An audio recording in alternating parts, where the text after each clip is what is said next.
Well, congratulations. You've just woken up in Victorian England. It's 1847.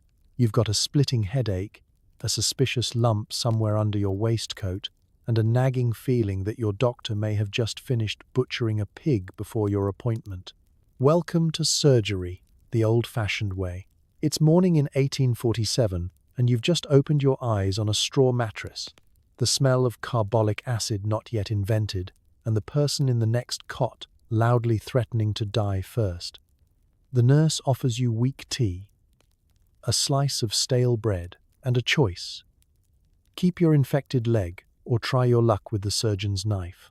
It's a hard decision, especially when the rats seem to have the best immune system in the room. Let's take a moment to get your bearings. The walls around you are a mottled shade of yellow-grey, which could be old paint, mildew, or just the collective effort of several generations of despair. Your bed isn't really a bed at all. It's a sagging pile of straw covered by what used to be a blanket and now is simply a textile experiment in growing new species of fungus. Someone has thoughtfully left you a chamber pot and a cracked basin of water. The water is cloudy enough that you briefly consider whether washing or just remaining crusty is the safer health choice. Next to you, a chorus of coughs, groans, and the occasional very unhelpful medical opinion fills the air. Privacy?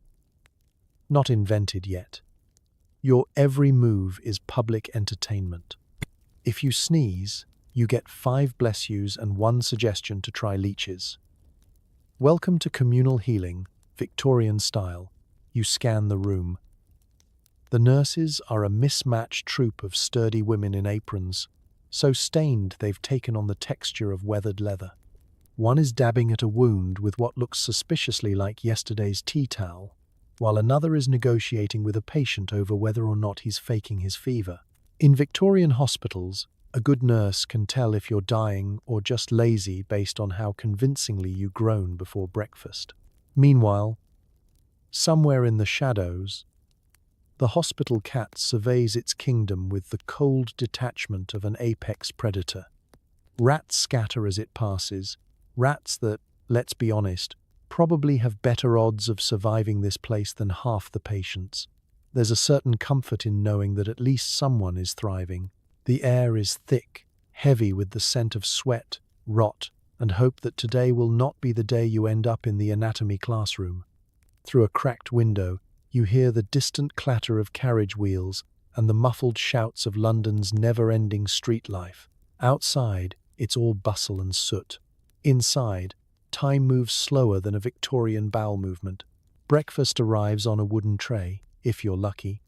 The bread is so stale it might double as a weapon, and the tea is more suggestion than substance, a pale, lukewarm liquid that tastes faintly of sadness and boiled socks. But you chew, you sip, you participate in the universal ritual of pretending it's fine, because the alternative is getting on the wrong side of matron, who has the authority to summon the surgeon just to check in. Let's talk about the beds. Every inch of the ward is filled with cots, each pressed so close that your neighbor's dreams are practically communal property. Someone is always snoring. Someone else is always praying. Someone, for reasons no one can quite figure out, is trying to sell you a miracle tonic made from gin, and something that definitely isn't gin. As you lie there, contemplating your fate, you overhear whispered debates about which surgeon is fastest, which one most likely to wash his hands, and who last saw the infamous Sawbones Jenkins use a saw that still had pork fat on it. There's even a betting pool on who will be next to make the unfortunate transition from patient to cautionary tale. Despite the gloom, there's camaraderie, a kind of gallows humor that makes the misery bearable. You swap stories with the other patients, speculate about the new painless surgery rumor from America, and try not to look at your leg for too long in case it winks back. So you lie in the flickering morning light, uncertain, unwashed, and deeply grateful that, for now, you're awake and only slightly more miserable than yesterday. In Victorian hospitals, that's what passes for a good day. Your doctor enters, twirling a mustache that's seen more blood than a butcher's apron. He introduces himself as both surgeon and barber, two jobs that for some reason require exactly the same set of tools. His handshake is confident. His apron is crusty. And you're beginning to wish you'd just tried homeopathy. He pauses at your bedside with the swagger of a man who's just successfully removed a splinter from his own thumb and now feels fully qualified to tackle your gangrenous leg. His eyes twinkle, either with experience or possibly from the laudanum he's been sampling for the nerves.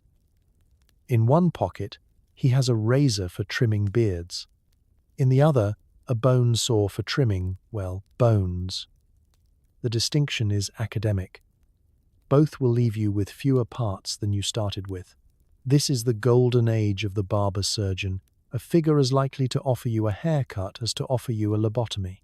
For a few shillings extra, you can also get a shave, some bloodletting, or a hot towel, which is handy for dabbing at arterial spray. You find yourself wondering which procedure he's better at, but you're too polite to ask. Let's talk about his appearance. Victorian surgeons took pride in a certain rugged, lived-in look. His coat is a patchwork of bloodstains, each one possibly a former patient or maybe just Tuesday's lunch. He smells faintly of whiskey, hair tonic, and a third thing you're pretty sure is despair. There's a large ring of keys dangling from his belt, each one for a different cabinet, none of which, unfortunately, contain anything you'd recognize as anesthesia. As he talks, he refers to his previous operations with the enthusiasm of a man recapping a particularly good cricket match. We had a marvelous case last week, tibia clean through, managed it in 3.5 minutes. Barely any screaming. He beams at you, clearly expecting applause. If you're lucky, he's part of the new breed who believe in speed surgery. Less time on the table, less chance to bleed out, more chance your ghost won't haunt him. If you're unlucky, he's the methodical sort, the kind who likes to take his time explaining the procedure, demonstrating every tool and pausing for audience questions while you stare at the ceiling and consider your life choices. And yes, there's an audience. Victorian surgery is a spectator sport, and your surgeon is the star. He's here to perform, both in the medical sense and the let's see if we can beat last week's record sense. Medical students crowd around, clutching notebooks and eyeing your infected limb with the hungry anticipation of people who haven't yet learned to fear the phrase "hold him down." You notice his hands. Steady, yes, but not exactly clean. The word sterilization hasn't quite entered his vocabulary. He wipes his fingers on his apron, because why let all that experience go to waste? Then checks his pocket watch, sighs contentedly, and announces it's a lovely day for a surgery. His assistant stands nearby, sharpening tools on a leather strop and offering a cheerful reminder that you should try not to move. The patient before you is being wheeled out, still woozy, while the surgeon assures everyone it went remarkably well, lost less blood than last time. There's an odd intimacy to the moment.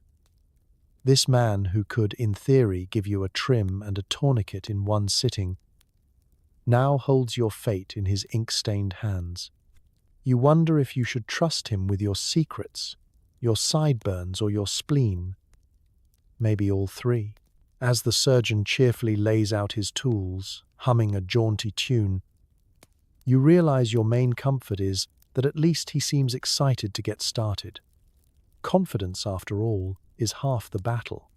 The other half is avoiding infection, shock, and the urge to bolt for the door.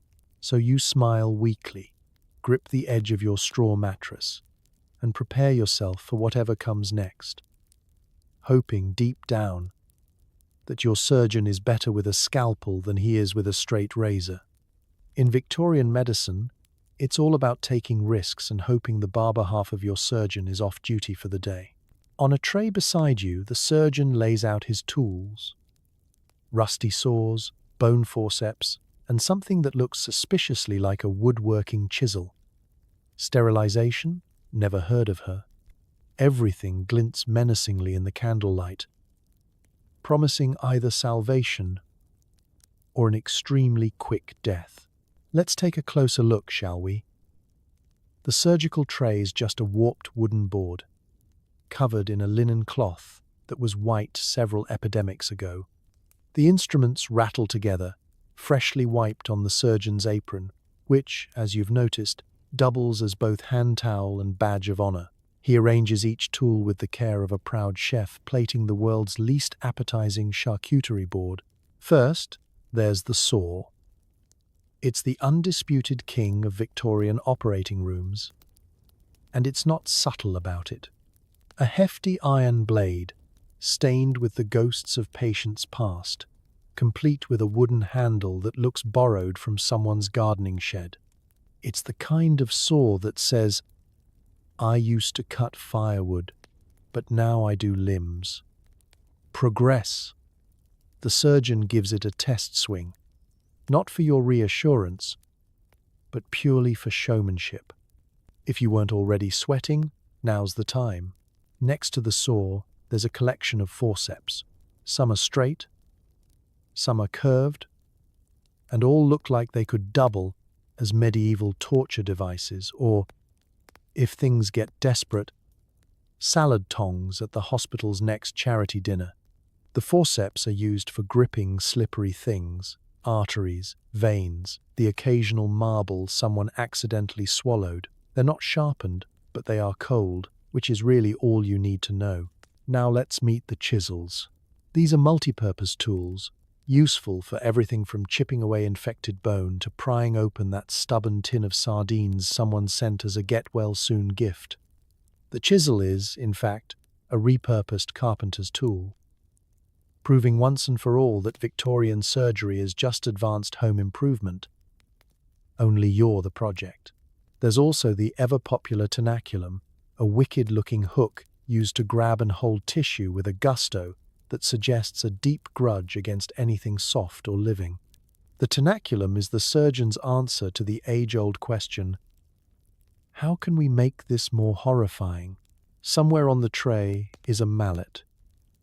Yes, a mallet.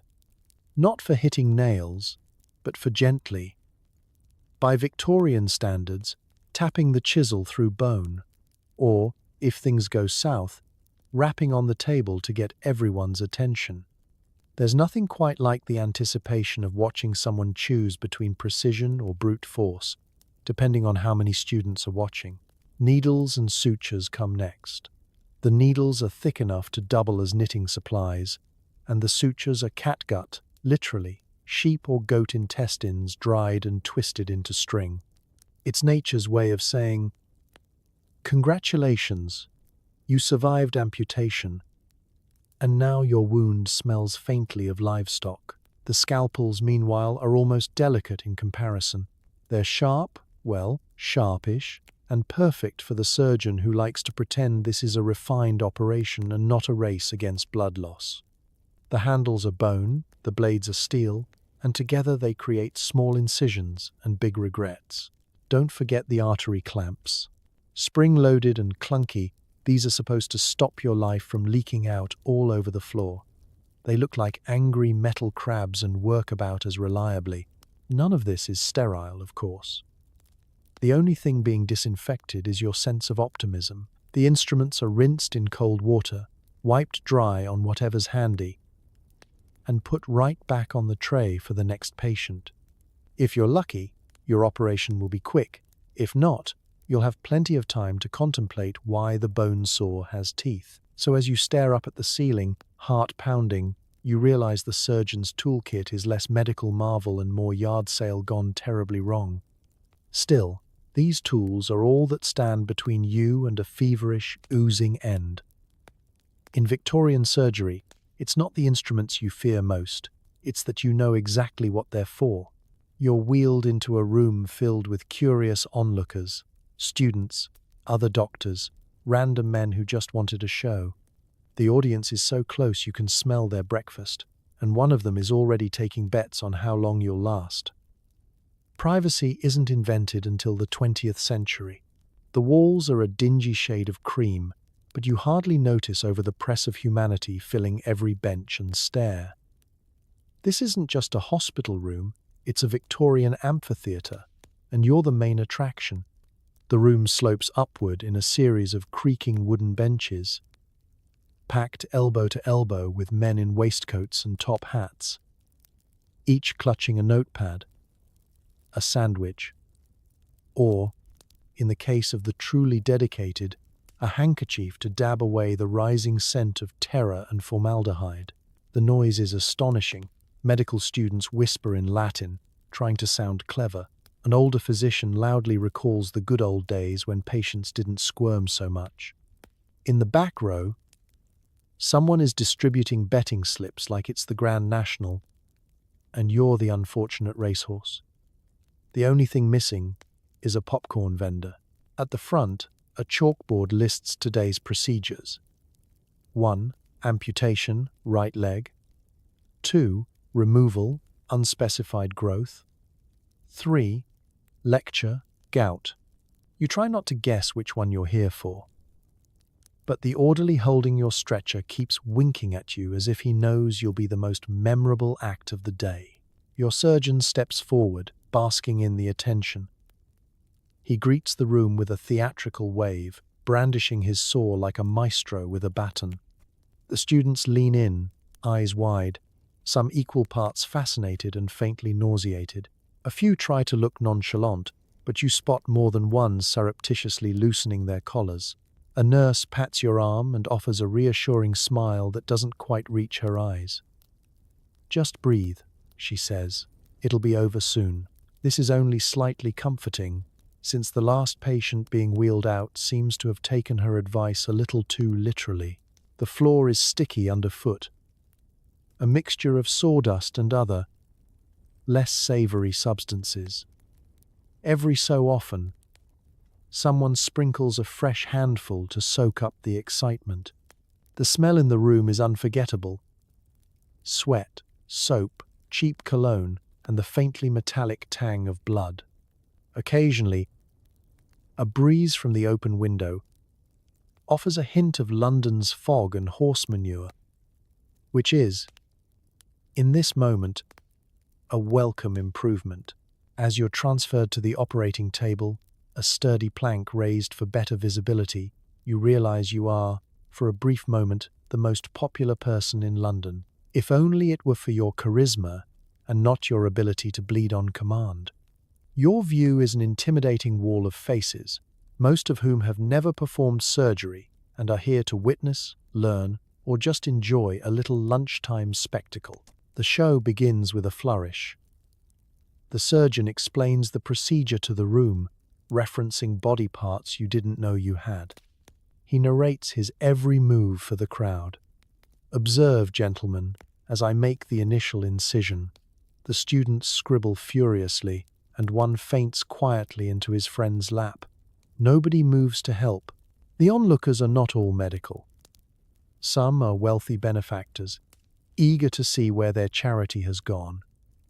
Others are, let's say, hobbyists, people who simply enjoy a good spectacle. This is Victorian entertainment at its rawest. No ticket needed, just a strong stomach and a morbid curiosity. If you glance sideways, you might spot the local press. Yes, someone is writing a report for tomorrow's paper. If you're lucky, your procedure will be uneventful. If not, well, congratulations. You may soon be an inspiring tale of surgical bravery or a cautionary note in the obituaries. As the audience settles in and the surgeon sharpens his tools, you realize you have just enough time to regret everything. Your greatest hope is that, at the end of it all, you'll be remembered not for how loud you screamed, but for making it through with most of your dignity and at least some of your parts still intact. In Victorian medicine, everyone's a spectator. And you? Well, tonight, you're the main event. Before your procedure, you're offered the Victorian trifecta of comfort: a strong drink, a leather strap to bite down on, and some vague encouragement that it'll be over soon. You start to realize that soon is very much relative, depending on how steady the surgeon's hands are today. You glance down at the brandy. It's not the good stuff, nothing aged in barrels, just whatever was cheapest and strongest.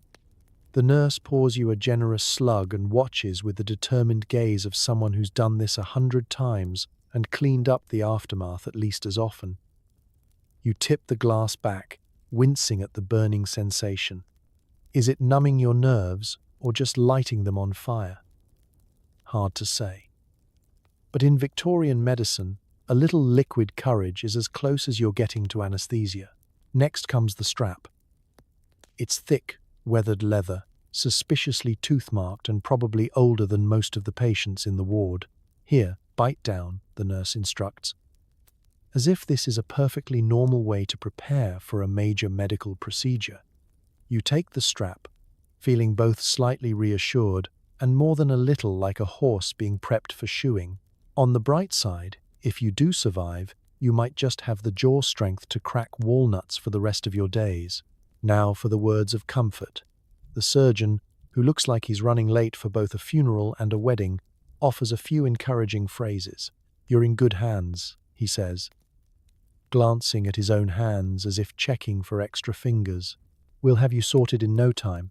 His tone is calm, measured, and just a touch distracted, as though he's mentally reviewing his grocery list alongside your surgical plan. A few of the students, always eager, step forward to offer their own pep talks.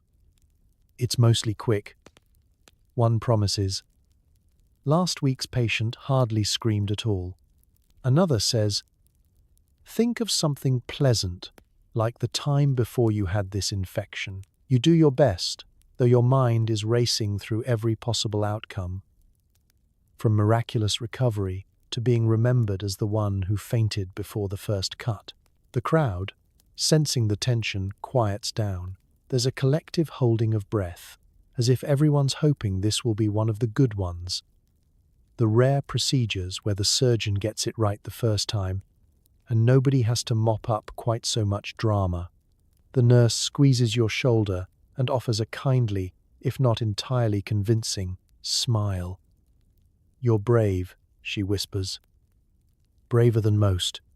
You think you catch her winking at the orderly, but you choose to take it as a sign of confidence rather than a request for extra towels. Let's not forget the atmosphere. There's a certain camaraderie in the air, a sense that you and the rest of the doomed are in this together. A fellow patient calls out, "Save me some brandy if you don't need it all." Another offers sage advice. Focus on the ceiling beams, not the saw. Someone from the audience suggests, helpfully, "Just think of England." You're not sure if this is meant to be patriotic or just distracting, but at this point, you'll take anything. As the surgeon begins scrubbing, by which we mean half-heartedly wiping his hands on a cloth and possibly dipping them in cold water, you realize this is the Victorian version of a pre-game pep talk. There's no playlist, no meditation, no calming video of waves on a beach. There is only the sound of your own heart pounding, the distant clink of surgical tools, and the knowledge that over soon can mean anything from 3 minutes to a full season of regret. So you bite down, breathe deep, and hope that the brandy does its job. In the world of Victorian surgery, courage isn't about feeling brave, it's about surviving the pep talk, the procedure, and the punchline that you'll live to tell the tale at all. Ether is new, chloroform is still experimental, and most patients are still told to grit their teeth and think of England. The nurse asks if you'd like to try a whiff of something that smells like paint thinner. Otherwise, it's time to practice your silent screaming. Let's set the record straight. Anesthesia is the Wild West of Victorian medicine. If you happen to be in a fashionable London hospital in the late 1840s, you might be offered ether, the hottest new thing to hit the operating table since Just Get It Over With. It comes in a glass bottle, poured onto a rag, and held over your face by a nurse with a reassuring smile and zero medical training. You take a sniff. Your nose burns. Your eyes water. For a brief moment, you wonder if your last meal is about to make a dramatic return. But ether is a luxury, and the odds of it actually knocking you out? About the same as winning the Victorian lottery. Slim and with terrible consolation prizes. The dosage is a guessing game. Too little, and you're wide awake for the grand finale. Too much, and you risk never waking up at all. The surgeon keeps a close eye on you, not for safety, but because nobody likes a patient who flails mid-amputation. If you do drift off, congratulations. You'll likely come to in the middle of the operation, confused, furious, and convinced you're being murdered by a team of sweaty men in aprons. Which, to be fair, is technically accurate. If ether isn't on the menu, the hospital might offer chloroform. This is the trendier cousin, sometimes favored by doctors who like to feel modern and scientific. Chloroform is poured out in measured drops, though measured is a term used loosely, and sometimes just means however much it takes to make you stop complaining. Side effects include dizziness, nausea, and the uncomfortable sensation of briefly leaving your body to hover above the operating table, watching your own leg disappear. Still, better than nothing. For the vast majority of patients, though, anesthesia remains a pipe dream. Most surgeons still believe in the three pillars of Victorian pain relief: grit, brandy, and denial. You're instructed to hold very still, bite the leather strap, and be brave for the nice gentleman in the gallery. Some patients hum hymns, others recite poetry, and a few simply curse inventively for the entire duration of the procedure. Everyone copes in their own way. Your nurse offers you a hand to hold, which is reassuring until you realize she's using it mostly to keep you from launching yourself off the table. Meanwhile, in the corner, a student takes careful notes on your pain response. Subject screamed at decibel level equal to carriage wheel squeal. Impressive lung capacity. You wonder if there's a trophy for that, or if you'll just be remembered as the loud one. The air in the operating theatre is thick with the mingled scents of sweat, candle wax, and chemical fumes. Someone opens a window, but it does little to clear the atmosphere of impending disaster. The surgeon's eyes flick back and forth between you and the rag soaked in mystery fluid, clearly debating whether to top you up or just get started before you change your mind. You give a small nod, trying to look braver than you feel, and steel yourself for what's next. For those lucky few who do slip under, dreams come thick and strange, floating, falling, chasing after lost limbs in a haze of Victorian gloom. For everyone else, time stretches into something elastic and cruel. Seconds feel like hours. You count ceiling tiles. You count breaths. You count regrets. In the end, anesthesia is mostly a suggestion, a hopeful experiment in comfort that rarely delivers. But if you do wake up, battered but alive, you'll have a story to tell. The time you faced the blade, the saw, and the rag full of nightmares, and came through with your dignity mostly intact, if not your spleen. In Victorian surgery, you take what you can get. And sometimes, that's just a deep breath and a heroic attempt at not biting through the strap. The fastest surgeons are celebrities, able to remove a leg in under 3 minutes, which is great for their egos and sometimes good for your survival odds. The downside? Mistakes happen, and sometimes so do accidental amputations of things that weren't supposed to come off. Speed is everything. In the Victorian operating theatre, reputation isn't built on gentle bedside manner or thoughtful discussion of risks. It's built on sheer, unrelenting velocity. The surgeon with the quickest hands is the one everyone wants, at least everyone who's about to have their limbs sawn off. The logic is simple. Less time on the table means less time for pain, less time for blood loss, and, statistically speaking, less time to regret all your life choices. As you lie back, heart pounding, you hear stories about the legend's Dr. Robert Liston, the fastest knife in the West End, known for removing limbs at a pace that would impress most magicians and terrify most lumberjacks. 3 minutes is considered leisurely, 2 is ideal. Anything under 90 seconds and people start looking around for hidden engines or sleight of hand.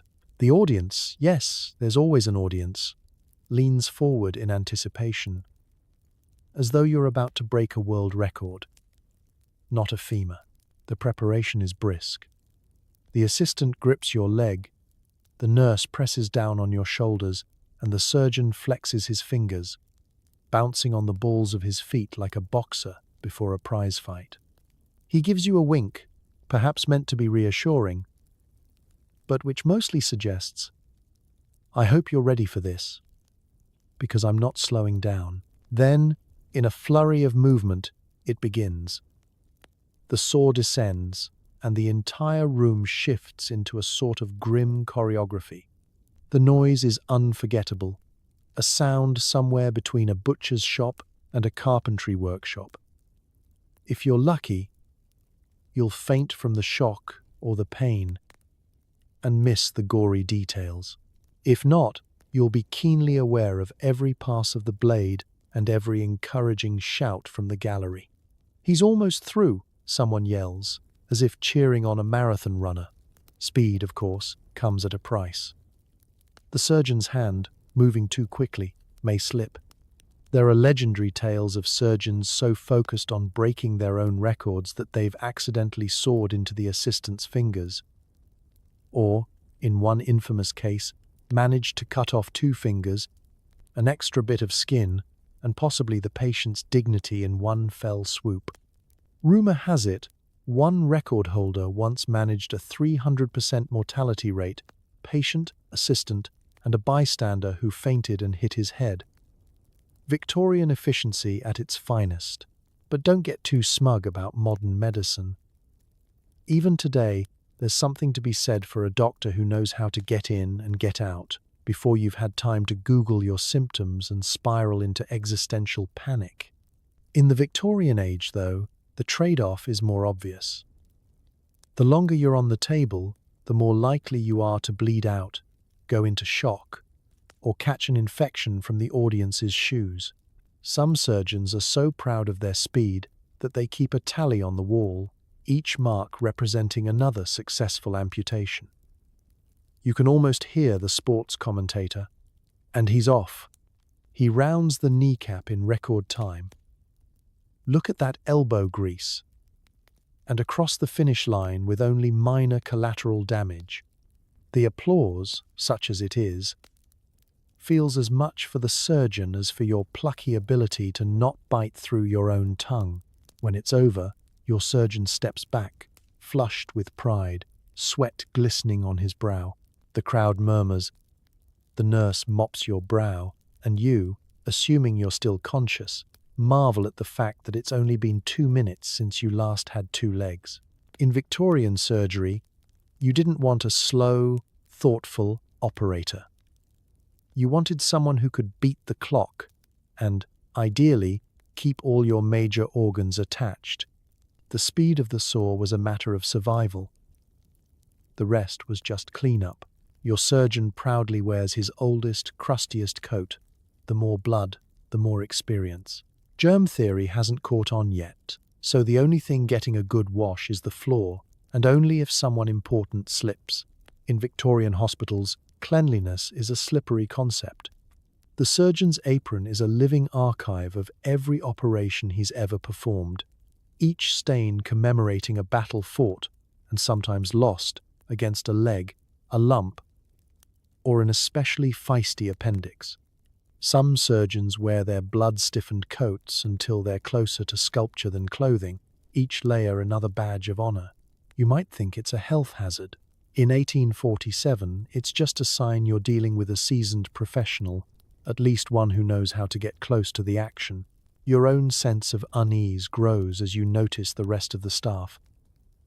The nurse's apron, though slightly less dramatic, is equally well used. Her cap is askew, her hands red and chapped from scrubbing. Not the instruments, but the night's porridge pot. You spot the assistant polishing a scalpel with a rag he just sneezed into, while students huddle in the background, trying to figure out which stains are ketchup and which are yesterday's successful operation. Let's be clear, nothing is disinfected. The only sterilization is the surgeon waving his tools around a candle for dramatic effect, possibly to warm them up before digging in. Instruments are wiped on whatever is handy, a sleeve, a corner of the blanket, or, if you're truly lucky, the surgeon's own hair. Water, if it's used at all, is cold and usually has more floating in it than just bubbles. If you find yourself wondering about hand washing, don't. The closest you'll see is a surgeon dousing his hands in whiskey between sips, or a student giving his nails a cursory glance before tucking right in. The idea that invisible, microscopic germs could kill you is still considered radical science fiction, like time travel or women voting. It's not just the people. The operating table, too, is a study in reusable history. Each groove, nick, and scratch is a reminder of previous patients. Sawdust is sprinkled generously underfoot to soak up the inevitable rivers of blood, but you'd be hard-pressed to find a mop that isn't as dirty as the floor itself. If a stain starts to smell truly offensive, someone might throw a towel over it and call it character. Oddly enough, these grisly conditions are a point of pride. Surgeons boast about their coats the way modern doctors talk about their degrees.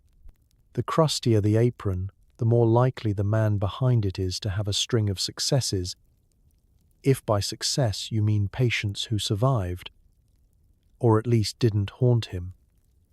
Young surgeons dream of someday having an apron so impressively foul that it stands up on its own. There are even rumors of legendary coats so thick with old blood they could stop a stray bullet. Occasionally, someone in the audience, a visitor perhaps, or a very nervous new nurse, asks about all the mess. "Shouldn't we tidy up, sir?" The surgeon just chuckles. "The blood keeps the cloth supple," he explains, which is not only untrue but somehow makes the whole situation worse. And so the stains accumulate, layer upon layer, like a ghastly lasagna. This hygiene extends to post-surgical care. Dressings are reused if they look mostly clean, and bandages are only replaced if they start crawling away on their own. If you're lucky, your wound is swabbed with something vaguely medicinal, like turpentine or brandy. If not, you get a pat on the head and the advice to keep it dry. In a hospital where the roof leaks and the cat bathes in the water pail, you stare at your surgeon, hoping against hope that somewhere in all those crusty layers is a clean conscience. In Victorian surgery, however, the only thing guaranteed to be washed is your optimism. So, next time you see a spotless white coat in a modern hospital, maybe take a moment to appreciate it. Because in the 1840s, the messier the surgeon, the more you were supposed to trust him. It's not comforting, but it is historic. A team of burly men, sometimes students, sometimes hospital porters, sometimes just the biggest people available, are recruited to keep you still. There's no anesthesia, so it's all about brute force, optimism, and a complete disregard for patient dignity. It starts innocently enough.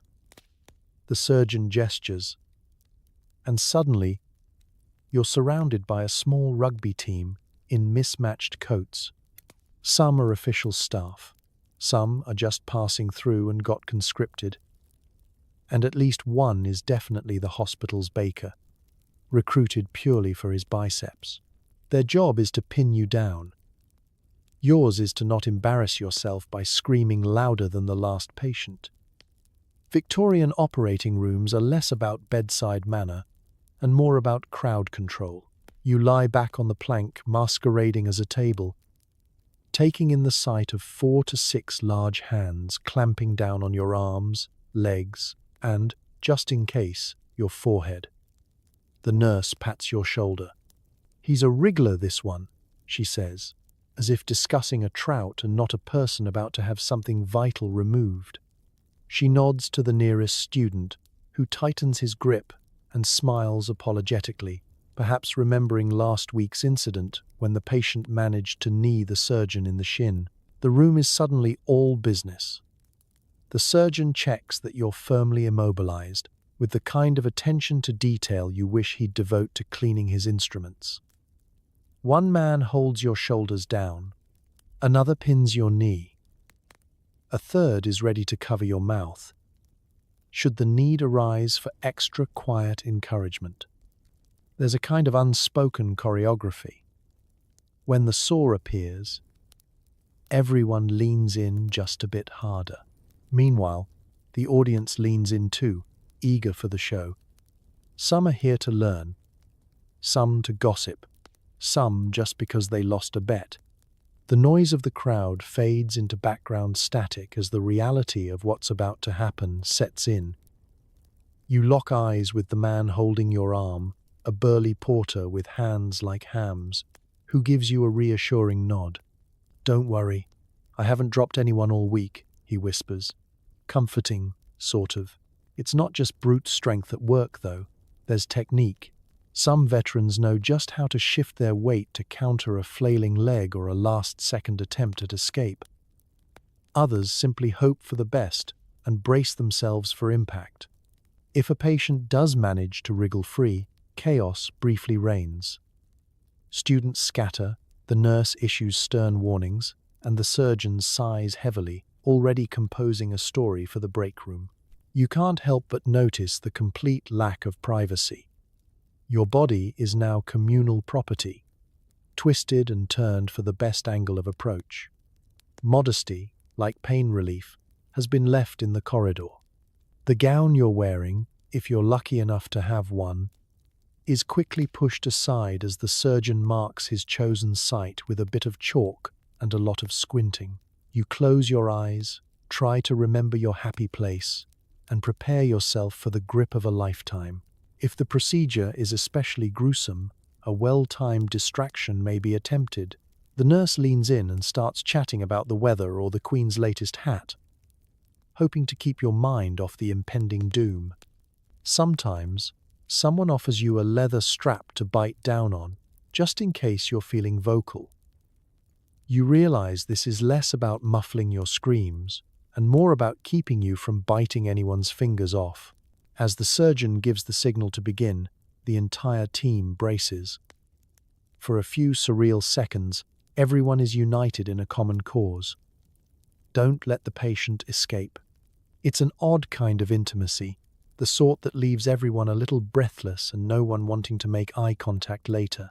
So you grit your teeth, feel the weight of 6 strangers holding you tight, and hope that brute force and Victorian optimism will somehow see you through.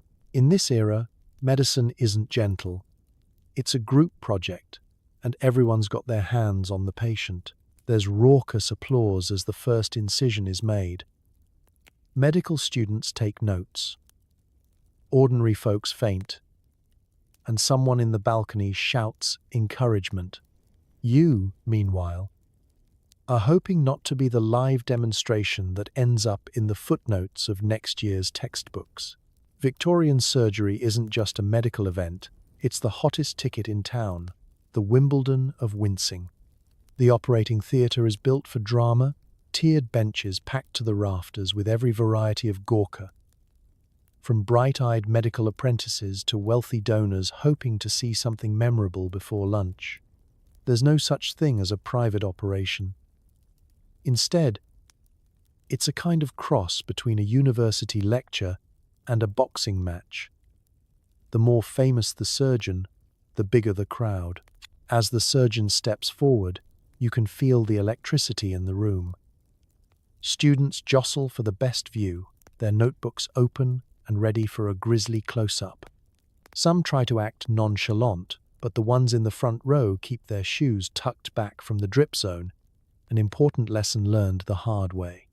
The more squeamish spectators grip the railing with white knuckles, faces green around the gills, but determined not to miss a moment. After all, nothing says education quite like nearly passing out before noon. At the back, it's standing room only. Gentlemen in top hats swap rumors about last week's amazing case. 3 limbs, 2 minutes, no screaming, almost a record. A few ladies, chaperoned and fan-fluttering, have managed to sneak in. They murmur excitedly and compare notes on the surgeon's mustache or speculate about whether anyone will faint more dramatically than they do. For those who can't bear the gore, there's always a convenient fainting couch nearby. Victorian hospitals are nothing if not prepared for their own entertainment value. Someone in the peanut gallery starts a betting pool. 5 shillings says the patient's out cold by the first cut. 10 on the student in the blue waistcoat fainting before the bone saw comes out. It's all part of the show. Occasionally, an enterprising orderly circulates with refreshments, just in case anyone needs a fortifying nip of brandy or a hard biscuit to gnaw on while the action unfolds. Meanwhile, you, the star of this particular production, are left with the cold comfort that your pain is at least not being suffered in silence. Every gasp, twitch, or valiant attempt at not screaming is met with eager scribbling or sympathetic nods. The bolder students whisper anatomical terms, nudging each other with excitement every time something particularly messy happens. If you're unlucky, you'll hear them arguing, "Is that the femoral artery or the tibial vein?" You really hope they figure it out before it's your turn. For the surgeon, this is more than a procedure, it's a performance. He flourishes his saw with all the showmanship of a circus ringmaster, pausing now and then for commentary or to answer questions from the gallery. Observe the steady hand, gentlemen. See how the blade glides through tissue. You'd rather not. But the audience eats it up. There's laughter at every joke, applause for every confident movement, and a collective gasp whenever things look dicey. It's as much a social occasion as a surgical one. Of course, there's a dark edge to the proceedings. Not every operation ends with applause. Sometimes, a silence falls. The kind that makes you grateful you can't see your own medical chart. The students learn just as much from failure as from success. And your greatest hope is that you won't become a cautionary tale told in next week's lecture. But as the surgery progresses, you notice something almost comforting in the chaos. The audience's fascination, however ghoulish, is also a form of community. You're not alone in your ordeal. Hundreds of eyes are on you, sharing your fear, your pain, and, if you're lucky, your relief. So you steel yourself, hope for the best, and pray that if you do become famous, it's for the right reasons. In the Victorian operating theatre, everyone gets a role, star, spectator, or story for the next generation of doctors.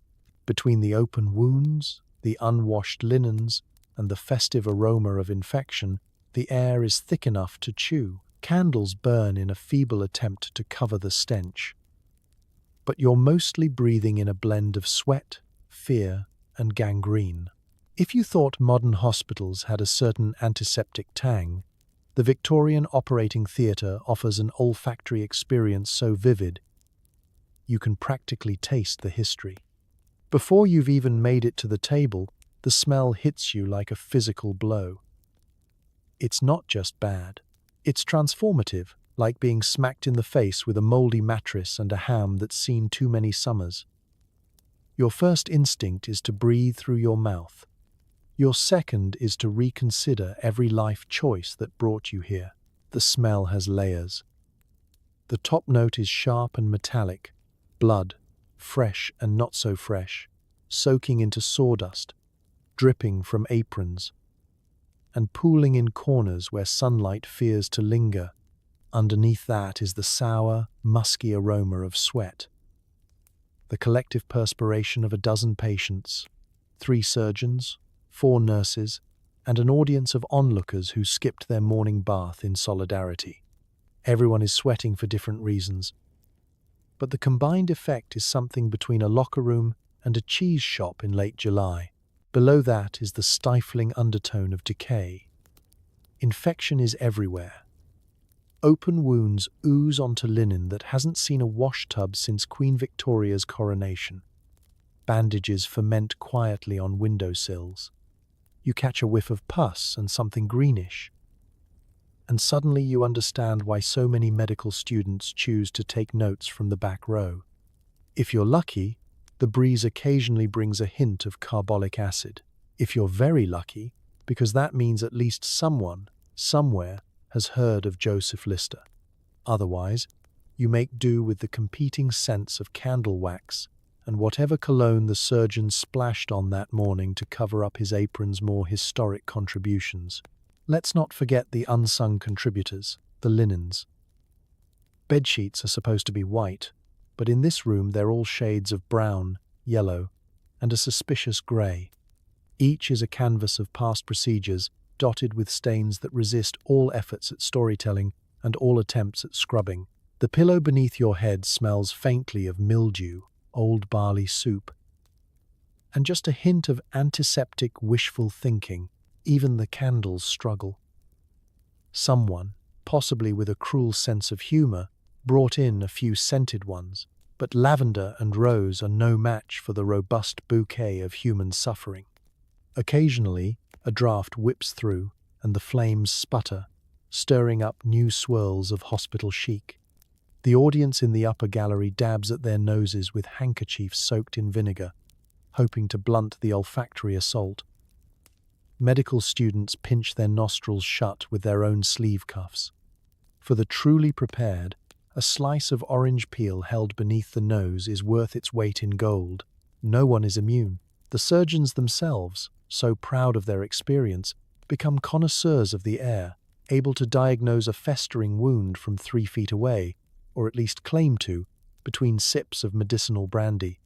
Nurses take bets on which patient will turn green first. The cat skulking in the corner looks offended by the whole affair. To distract yourself, you might try focusing on anything else. The pattern of cracks in the wall, the flicker of candlelight, the steady drone of the surgeon's monologue. But the smell is relentless, clinging to your hair, your clothes, your memories. When this is all over, you'll swear you can still smell it in your dreams. In the end, there's no escaping it. The Victorian hospital has a signature scent, a complex, unforgettable perfume that says life, death, and absolutely no chance of a refund. In this era, the smell is just part of the treatment. The real challenge is not letting it finish you off before the surgery even starts. There's no blood transfusion, and the surgeon seems to have a casual relationship with the concept of too much blood.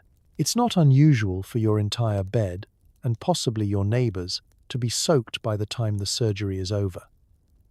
Good thing you wore your brown trousers. The thing about Victorian surgery is that blood isn't just a side effect.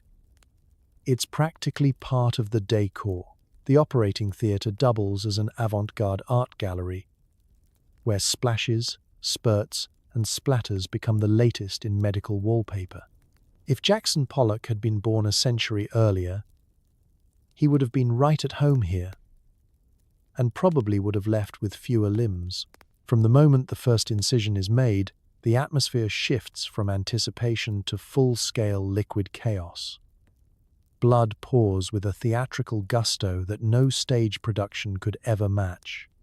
The nurse grabs a bucket and some rags, standard Victorian issue, guaranteed not to be clean. The sawdust on the floor soaks up the overflow, but the air soon grows thick with the scent of iron, sweat, and resignation.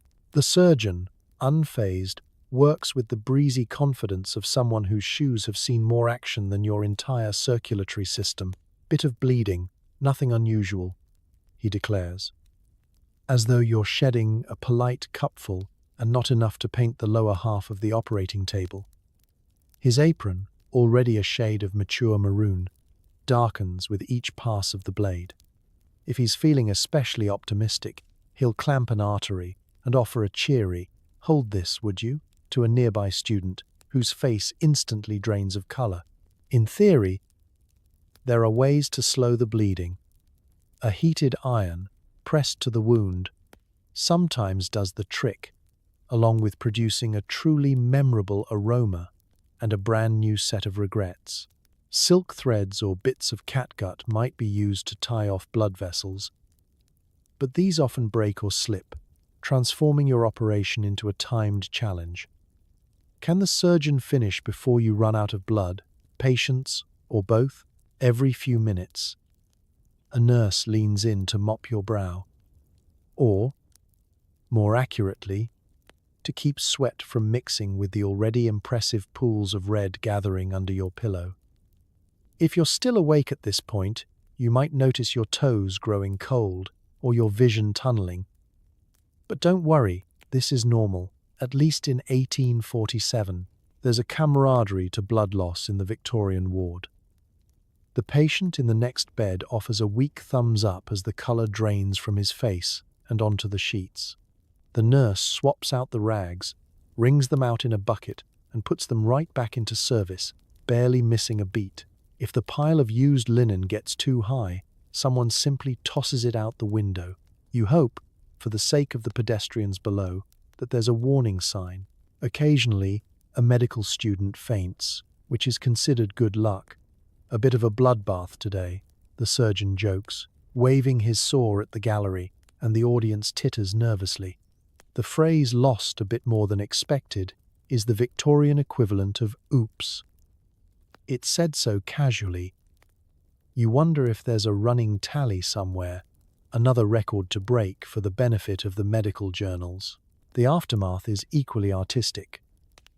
Once you're bandaged, if you're bandaged, your bed looks like the scene of a particularly enthusiastic tomato festival. The nurses will dab at the stains, but there's little hope of returning anything to its original color.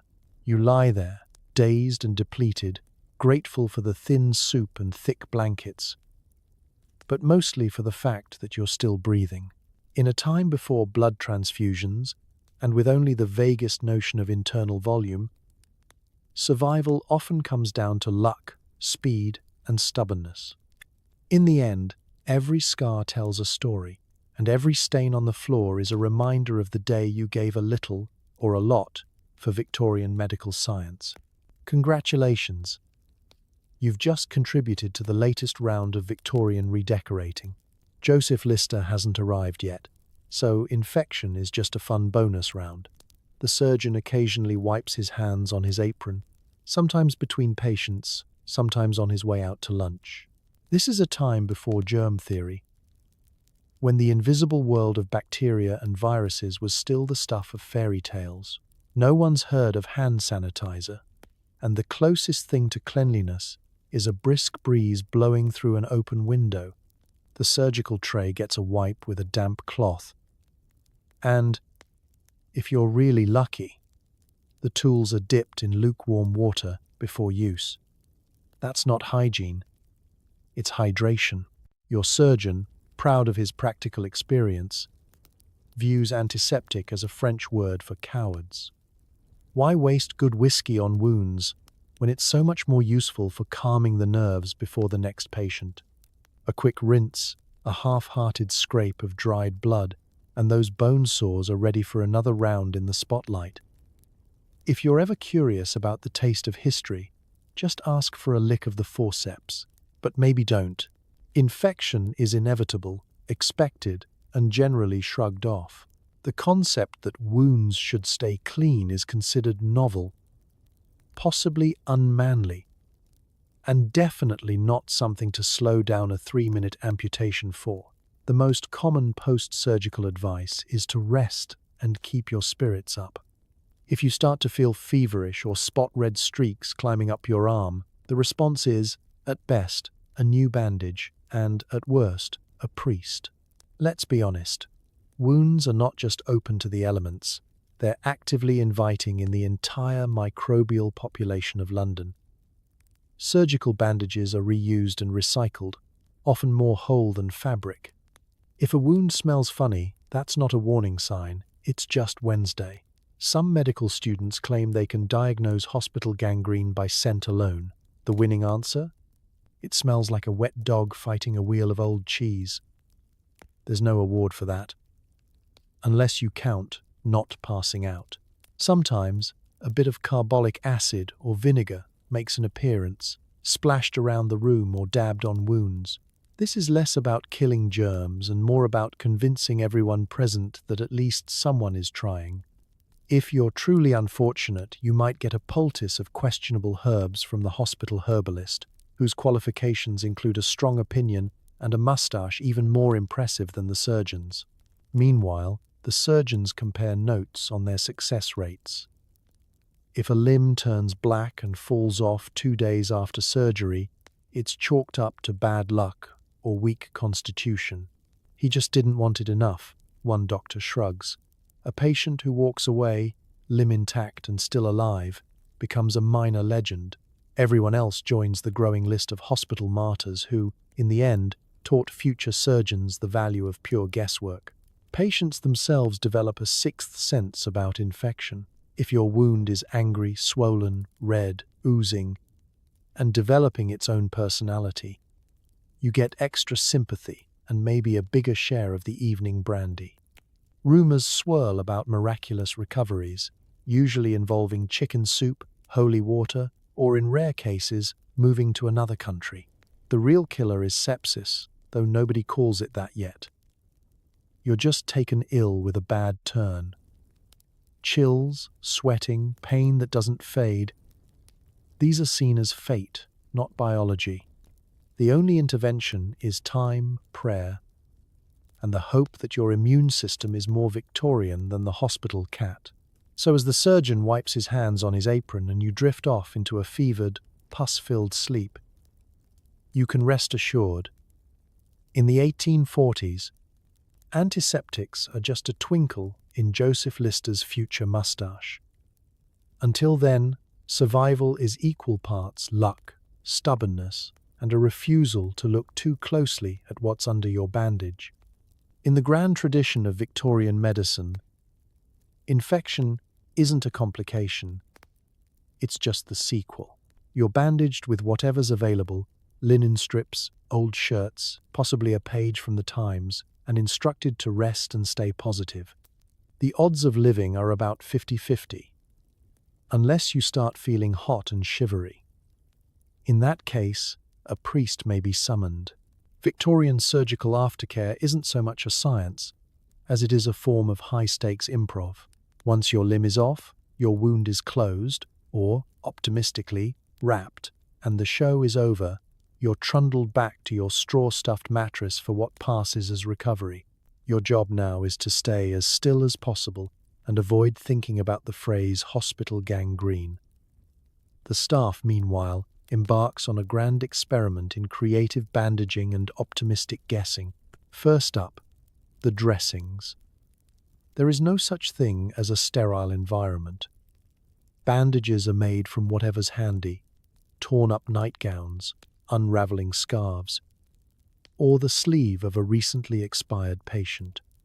If the ward is running low on supplies, you might find yourself wrapped in a page from yesterday's newspaper, complete with news about a local cricket match and an advertisement for miracle hair tonics. At least you'll never be bored. Instructions are minimal. Don't let it get too wet. Don't pick at it. Don't scream unless it's urgent. There's no real consensus on how to promote healing, other than the vague advice to keep your spirits up and think happy thoughts. Medical optimism, in the 1840s, is about as effective as antibiotics, which is to say, not at all. If your fever spikes, the nurse will check your pulse, mutter something about bad airs, and send for the doctor, who's either in the pub or preparing his next patient for a brush with destiny. Pain management consists of whatever is at hand. A thimble of laudanum, a glass of cheap port, a well-meaning slap on the back, or, if you're lucky, nothing at all, because that means you're already numb from shock. Whining is discouraged, but not uncommon. Your fellow patients have developed their own support system. A chorus of moans, snarky jokes, and occasionally betting pools on who will be the first to recover and who will be the next to take a bad turn. Hygiene remains theoretical. If your bandage looks damp, smells suspicious, or is moving on its own, the nurse will sigh and swap it for something slightly less horrifying. Water is precious, so most wounds are dabbed at with cold tea, beer, or, in emergencies, the same rag used for wiping down the windowsill. Bathing is discouraged on the grounds that it opens the pores to mischief, and most patients simply marinate in their own post-surgical funk. The nurse, overworked and perpetually unimpressed, does her best to check for signs of healing, namely, that your wound is no longer hissing, swelling, or leaking colors not found in nature. If things look promising, you're congratulated. If not, a priest is summoned to see you through, though his bedside manner is mostly just gentle reminders to make your peace and keep still. There are no charts or monitors. Instead, your prognosis is whispered among the staff like a betting tip. I give him 3 days, tops. Oh, he's a fighter. He'll last the week. Morale in the ward swings between grim humor and outright denial. You're praised for every small victory, sitting up, keeping food down, not hallucinating about your grandmother in the rafters. If you're lucky enough to survive, you're given a hearty handshake, a stiff upper lip, and maybe even your own crutch or wooden leg, fashioned by the hospital carpenter between actual repairs. You join the select ranks of Victorian survivors, a group united by grit, gallows humor, and the constant surprise that you're still alive. So you lie back. Take a deep breath, ideally through your mouth, and hope for the best. In Victorian aftercare, survival isn't guaranteed, but the stories are legendary. Recovery means subsisting on watery soup, stale bread, and tea strong enough to dissolve a spoon. If you can keep it down, you're considered halfway to recovery. If not, well, you weren't meant for this cruel world anyway. Food in the Victorian hospital is less about nourishment and more about managing expectations downward. You quickly learn that flavor is a luxury and texture is an afterthought. The centerpiece of every meal is gruel, a pale, trembling substance somewhere between oatmeal and existential despair. The cook insists it's wholesome, but it looks suspiciously like something you'd patch a wall with. Breakfast, lunch, and dinner are identical. Variation comes only in the level of congealment. Sometimes it's hot, sometimes it's tepid, but it's always the same shade of what if sadness had a color. The first spoonful is a test of your willpower. If you can swallow without wincing or asking for last rites, you earn the respect of the entire ward. Bread is the gruel's faithful companion, though bread is an optimistic term for what is essentially a brick masquerading as food. It arrives at your bedside with a satisfying thud and the power to chip a tooth at 10 paces. Some patients use it to mop up the soup, others use it as a doorstop, a missile to ward off particularly aggressive rats, or as a reminder of why they miss their mother's cooking. If you're lucky, there's a smear of something yellowish on top, possibly butter, possibly a dare. And then there's the tea. Oh, the tea.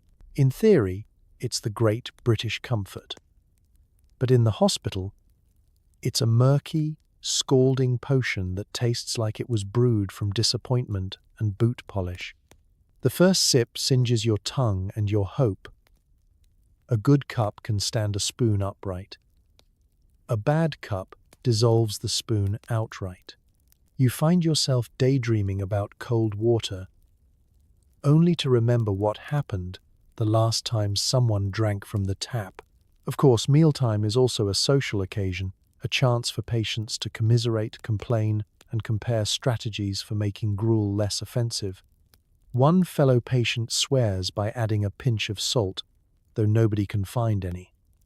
Another claims that if you eat it with your eyes closed and hum "God Save the Queen," it goes down easier. Mostly you just choke it back and pray for a distraction. Hospital staff are well practiced in the art of lowering expectations. If it's warm, it's fresh, the nurse says, slopping out another bowl. If it's chewy, just swallow faster. Some try to offer encouragement, good for the constitution, while others simply shrug and move on, clearly counting the days until the next shipment of actual food arrives. If you can manage a second helping, you're instantly promoted to robust status. Those who lose their appetite are eyed nervously by the nurse, who knows all too well what that can mean in a place where calories are as scarce as clean hand towels. On rare occasions, a kindly visitor might sneak in a biscuit, a piece of cheese, or even a bruised apple. These are treasures, shared with the discretion of jewel thieves and enjoyed in secret under the blankets. Despite it all, there's a sense of camaraderie around the meal cart. Everyone is in the same soup-soaked boat after all. Jokes fly about mystery meat and ghost peas.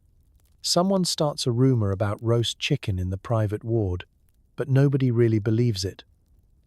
Mealtime becomes a ritual, 1 part sustenance, 2 parts stubborn hope, and a pinch of black humor. As you scrape the bottom of your bowl, you realize that surviving Victorian hospital food is almost as impressive as surviving Victorian surgery. If you can keep it down, you're halfway to healing. If you can keep smiling, you're a miracle of modern medicine, or at least modern gruel. Bon appetit. Morphine exists, but most pain relief consists of friendly advice and maybe a little laudanum if you're lucky.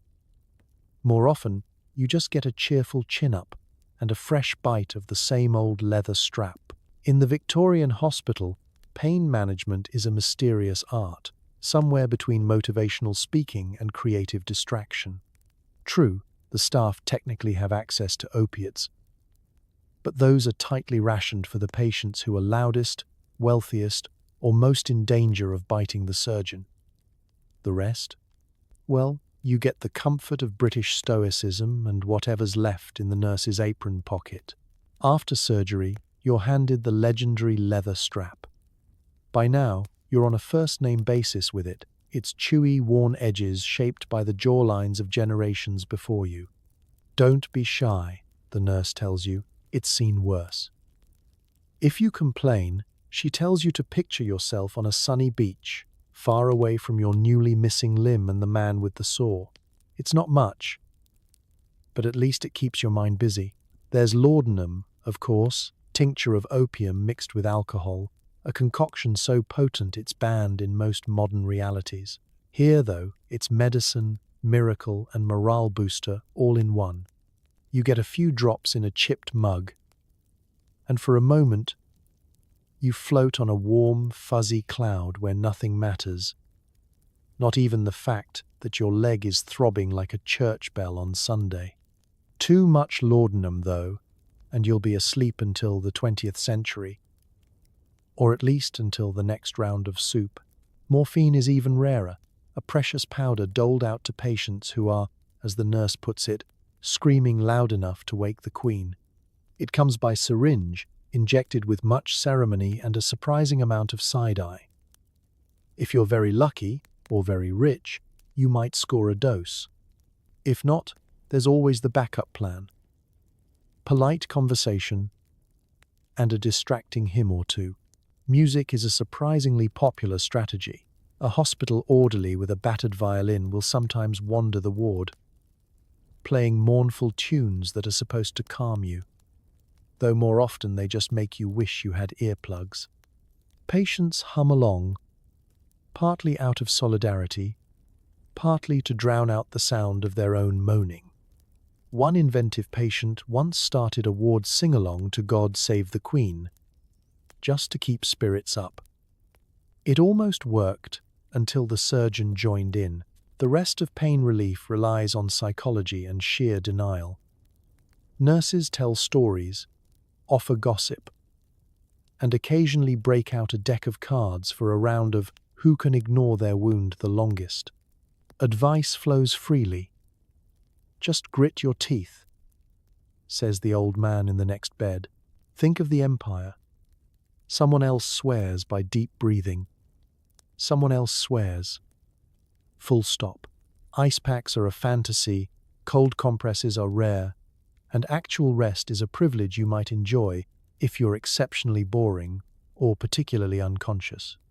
Most of the time, pain is just another background noise, competing with the coughs, groans, and faint applause from the operating theatre next door. Oddly enough, there's comfort in the camaraderie. Everyone hurts, everyone copes. One patient draws cartoons in the margins of his bandages. Another invents limericks about hospital food. You swap survival tips, share half-remembered prayers, and compete to see who can look the least bothered by a freshly tightened bandage. In the end, pain management is about endurance. You clench your jaw, count your blessings, and focus on the world beyond the ward. Sunlight, birdsong, the possibility of a future where the only thing you bite is a real biscuit, not a leather strap. So chin up. It hurts, but you're not alone. In Victorian surgery, pain is inevitable, but a stiff upper lip is always in ready supply. You survive the surgery, but now comes the challenge of Victorian prosthetics, splintery, clunky, and so uncomfortable you briefly consider hopping everywhere instead. Victorian medicine, ever the innovator, believes that once your wound is mostly closed, and you're no longer running a fever high enough to hallucinate Queen Victoria in your water jug, you're ready for the next marvel of 19th century technology, the wooden leg. It arrives at your bedside with the kind of ceremony usually reserved for royal decrees or new batches of hospital gruel. The hospital carpenter, a man whose resume includes chairs, coffins, and, on a slow week, the odd dining table, presents you with your very own peg. Your first glimpse is not reassuring. The leg is heavy, roughly hewn, and only slightly less intimidating than the saw that took your real limb. Sanded for comfort, it still boasts enough splinters to make every step a gamble. The straps are leather, stiff with age and rumor. You suspect the last person who wore them now haunts the hallways, looking for his missing sock. The fitting process is a team effort. The nurse brings a pile of old rags to cushion the stump. The carpenter adjusts his creation, occasionally pausing to hammer a rogue nail or offer woodworking tips. Just needs breaking in, he assures you, as if you're discussing new shoes, not an entire replacement limb. The ward watches in fascination, secretly betting on whether you'll topple over before you reach the chamber pot. Taking your first steps is an event. There's applause, some nervous laughter, and a chorus of advice from fellow patients, many of whom have also been introduced to the joys of Victorian mobility aids. Lead with your good foot. Don't lock your knee. If it creaks, just lean left. You try, wobbling along the ward, clinging to furniture, patients, and occasionally the hospital cat, who is not impressed. If you're lucky, you get a fancy model, one with a metal hinge at the knee and a strap that almost stays buckled. These are reserved for gentlemen of means, war heroes, and, on rare occasions, anyone who can catch the carpenter on a generous day. The rest make do with pegs, crutches, and a lot of creative swearing. There's little in the way of physical therapy. Mostly you're told to keep at it and mind the stairs. Gravity does the rest. Social life changes. You become instantly recognizable, part of an exclusive club of survivors. Other amputees nod at you in the street, and children follow you with wide-eyed fascination, eager to see the new wooden wonder. At the pub, your peg leg is a conversation starter. A footnote, no pun intended, in every story you tell. If it's winter, you learn to avoid icy patches. If it's summer, you learn that wood expands. Squeaking becomes your personal theme music. There are moments of humor. Someone paints a smiley face on the end of your peg. Another patient suggests adding a drawer for snacks. You develop a newfound respect for pirates, though the only booty you're after is a padded seat and a moment's peace. The downsides, however, are real. The leg rubs, blisters form, the straps bite. You dream of soft shoes and cloud-like insoles. On bad days, you curse every splinter and wish for an upgrade. A dream that, for most Victorians, remains just that. And yet, you adapt. You develop a new walk, part shuffle, part swagger. You tell jokes about having a leg up on the competition. In time, you find yourself grateful for small mercies. The carpenter's handiwork, the nurse's patience, and the fact that you're alive to complain about it all. In the end, life on a wooden peg is about resilience, wit, and the stubborn refusal to let gravity, or 19th century carpentry, keep you down. You survived Victorian surgery.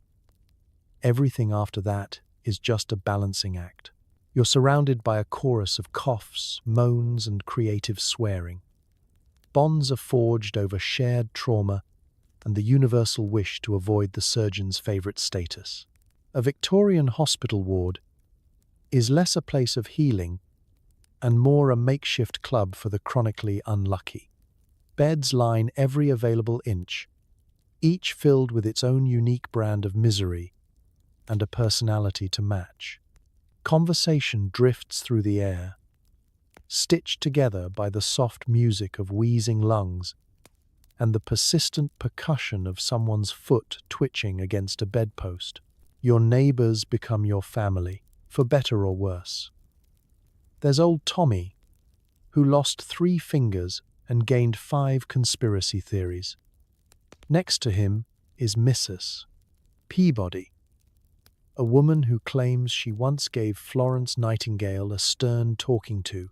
At the far end is a fellow who insists his wound is mostly cosmetic, despite the fact that his bandages are held together with string and hope. Everyone is nursing something. Some a missing limb, others a broken spirit, all united in the common goal of surviving the next doctor's rounds. The atmosphere swings between gallows humor and outright complaint. Jokes are currency. Heard they're doing 2-for-1 amputations today. Someone quips, and groans ripple through the room, half in laughter, half in terror. Any announcement of the surgeon is making his way down the ward is met with sudden interest in sleep, prayer, or fake snoring. No one wants to be the next interesting case.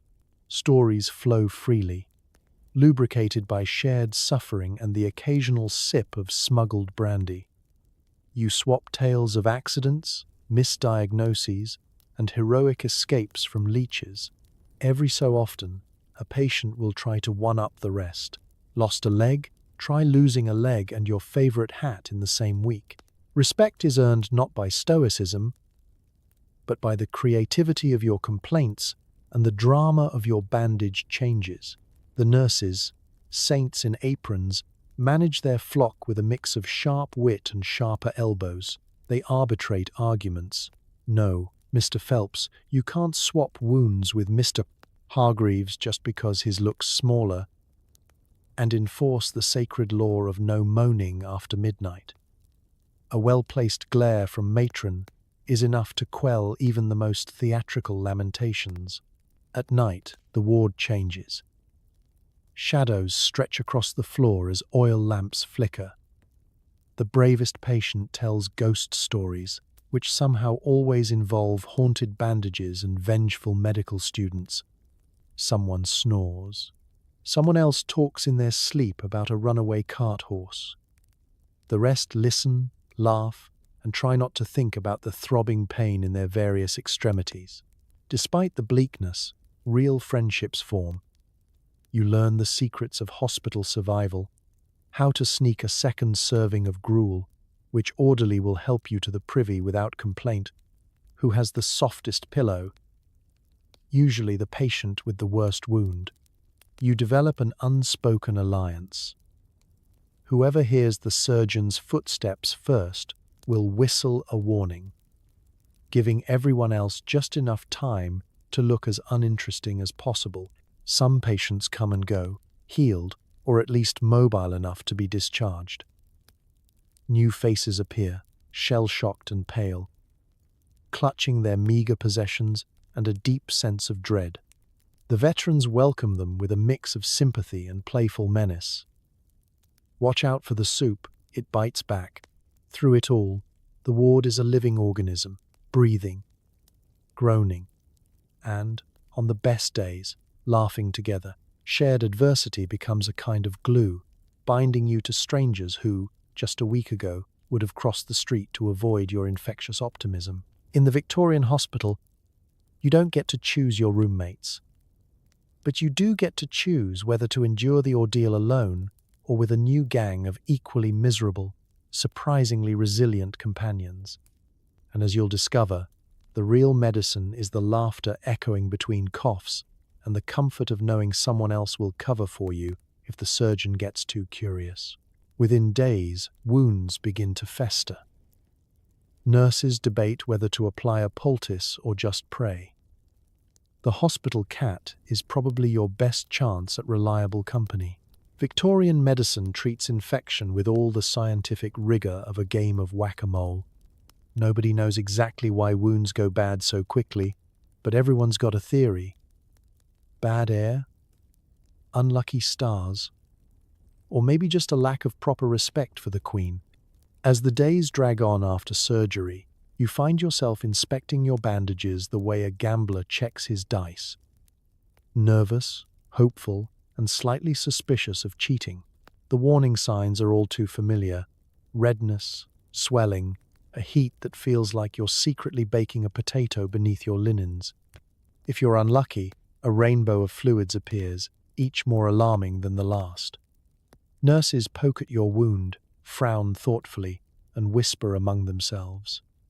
Could be miasma, says one. Could be humours, offers another. A third simply sighs and starts boiling more water, as if sheer enthusiasm might chase away the infection. Treatments are a roulette wheel of creativity. There's the classic poultice, a lump of herbs, bread, or, in one memorable case, mashed turnip, all wrapped in a rag and applied directly to the wound.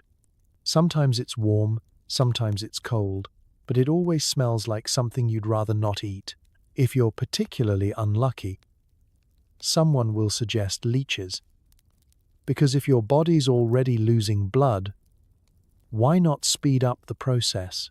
There's also the ever-popular let's see what happens if we just leave it alone. Victorian faith in the body's ability to heal itself is rivaled only by its willingness to be amazed when it doesn't. Patients swap horror stories. Mine turned green, but I kept it, boasts one. Mine started to whistle, confides another. There's a certain pride in surviving the worst that bacteria, ignorance, and sheer bad luck can throw at you. Doctors, meanwhile, sweep in for their daily rounds. Noses lifted, as if refusing to acknowledge the reality of pus. They prod, they mutter, they occasionally recommend a change of scenery. Fresh air cures everything. And then they leave, their coats gathering new stains as they go. The more infections a doctor's coat can boast, the more experience he claims. Never mind that half of it came from the same patient. The nurses, on the other hand, do what they can. They swap bandages, offer encouragement, and sometimes slip you a sip of brandy when no one is looking. If you start to shiver, they bundle you up. If you spike a fever, they fan your face and hope you don't become tonight's cautionary tale. You learn to trust their judgment more than any surgeon's. At least they admit when they don't know what to do. All the while, the hospital cat weaves between the beds, unimpressed by human suffering. He's seen it all before. He ignores the groans, dodges the nurses, and occasionally curls up at your feet, a purring reminder that life goes on, even if it's mostly chasing mice and avoiding leaky chamber pots. Sometimes, though, infection wins. The fever burns too high, the swelling grows too fierce, and the hospital priest is called in for a final blessing. The ward grows quiet, the laughter dims, and for a moment, everyone remembers just how thin the line is between gallows humor and actual gallows. But just as often, you pull through, scarring over, limping forward, and swearing never to look at mashed turnips the same way again. You share your survival story, exaggerate the details for dramatic effect, and become a minor celebrity among the walking wounded. In the world of Victorian surgery, infection is less a plot twist and more a recurring character, never quite welcome but always expected. And if you manage to outlast it, you've earned the right to complain about hospital food for years to come. Nurses are often overworked, undertrained, and occasionally terrifying. Florence Nightingale is still a few years away from inventing professional compassion. Victorian hospital nursing is less angel of mercy and more fierce sergeant major with a mop and a grudge. The ward is ruled by a handful of women and a few unlucky men, armed with aprons, opinions, and the uncanny ability to detect a hidden flask at 50 paces. Some are born to the calling, their hearts as big as their voices.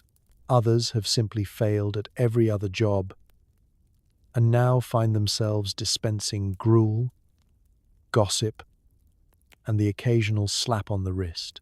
Training is mostly by osmosis or from whatever the previous nurse yelled at you before storming off to quit. Official instruction consists of don't let anyone die if you can help it, and the sharp end goes in first. You quickly learn to tell the difference between a competent nurse and a dangerous one. The good ones can change a bandage with their eyes closed, dose out laudanum like a mixologist, and threaten a rowdy patient into submission using nothing but a withering glare. The rest, well, they're best avoided at pill time. Shift changes are legendary for their chaos. Information about patients is shouted across the ward, usually over the wails of someone discovering that, yes, the soup is the same as yesterday. Keep an eye on the one with the green leg. That lad's due for a poultice.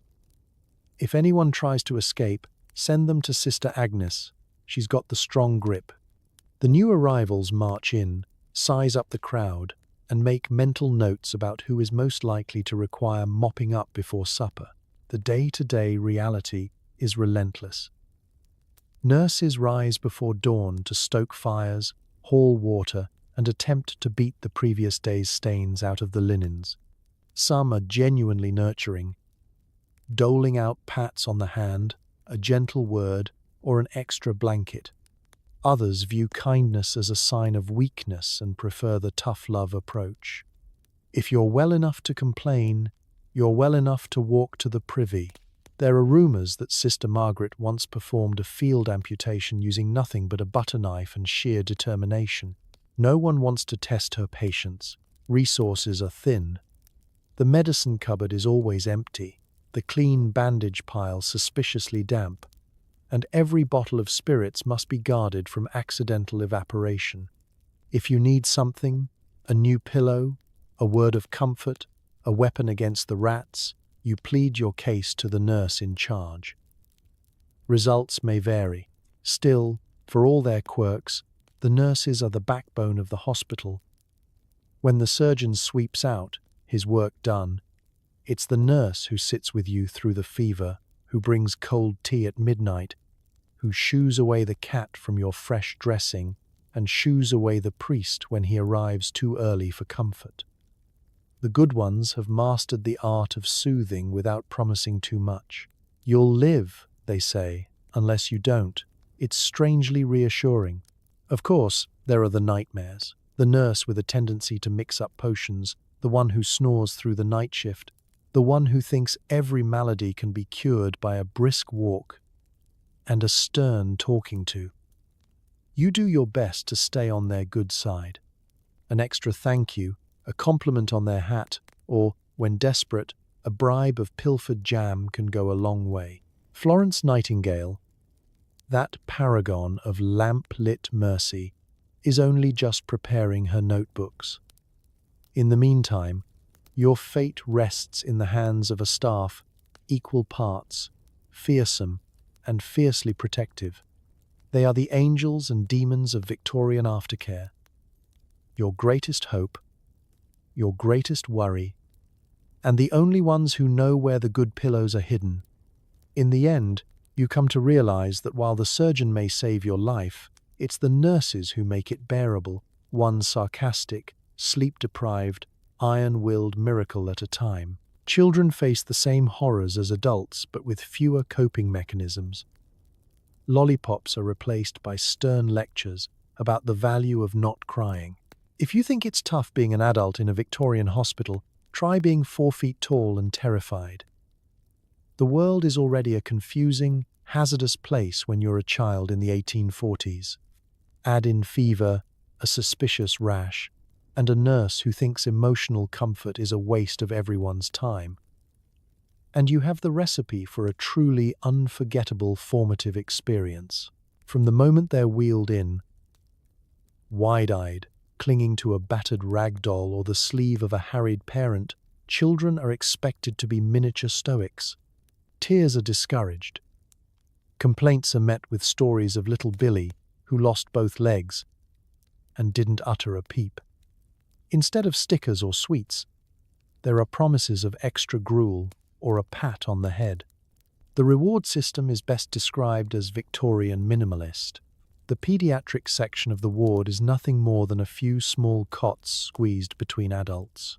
Privacy doesn't exist, and neither does special treatment, unless you count being the only one short enough to fit comfortably under your own blanket. If you're lucky, the nurse might bring you a toy, a carved wooden horse, a faded deck of cards, or a button that used to belong to someone more fortunate.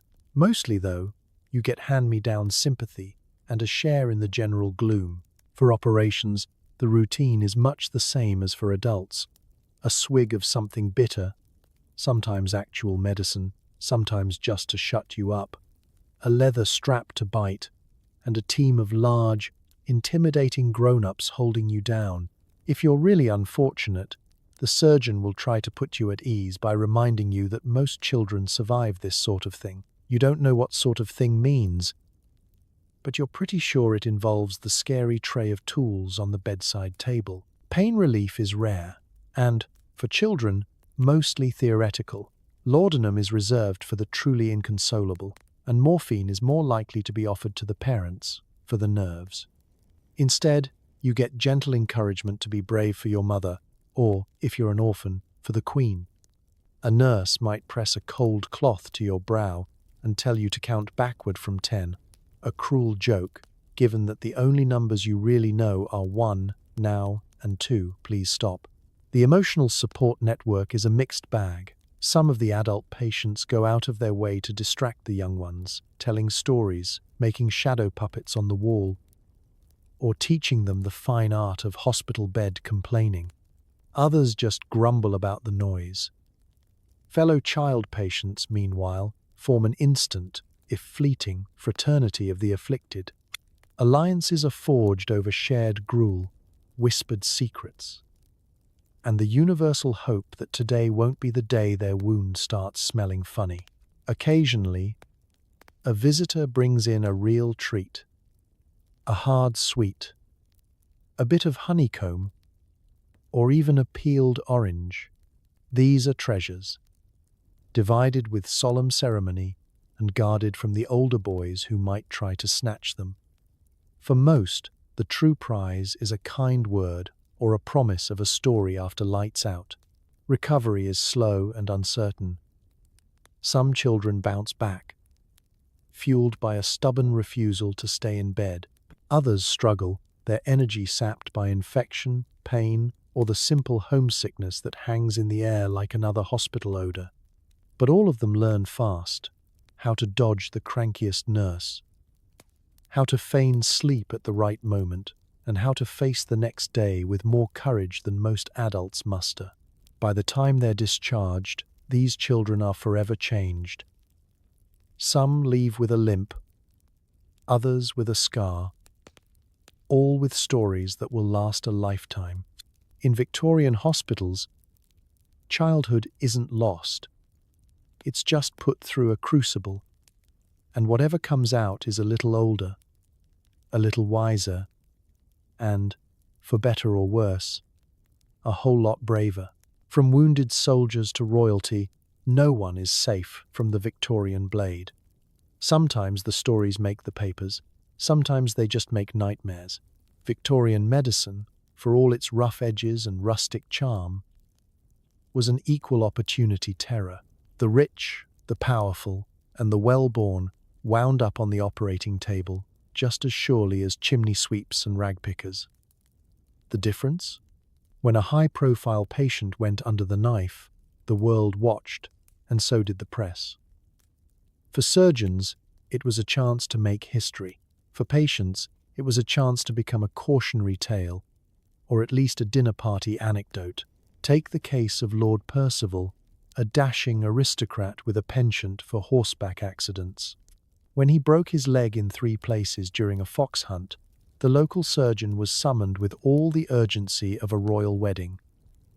The entire countryside tuned in for updates. Lord's leg in jeopardy. The papers screamed. The surgeon, keenly aware that failure might mean more than a bad review, gathered every available student and made the operation into a grand spectacle.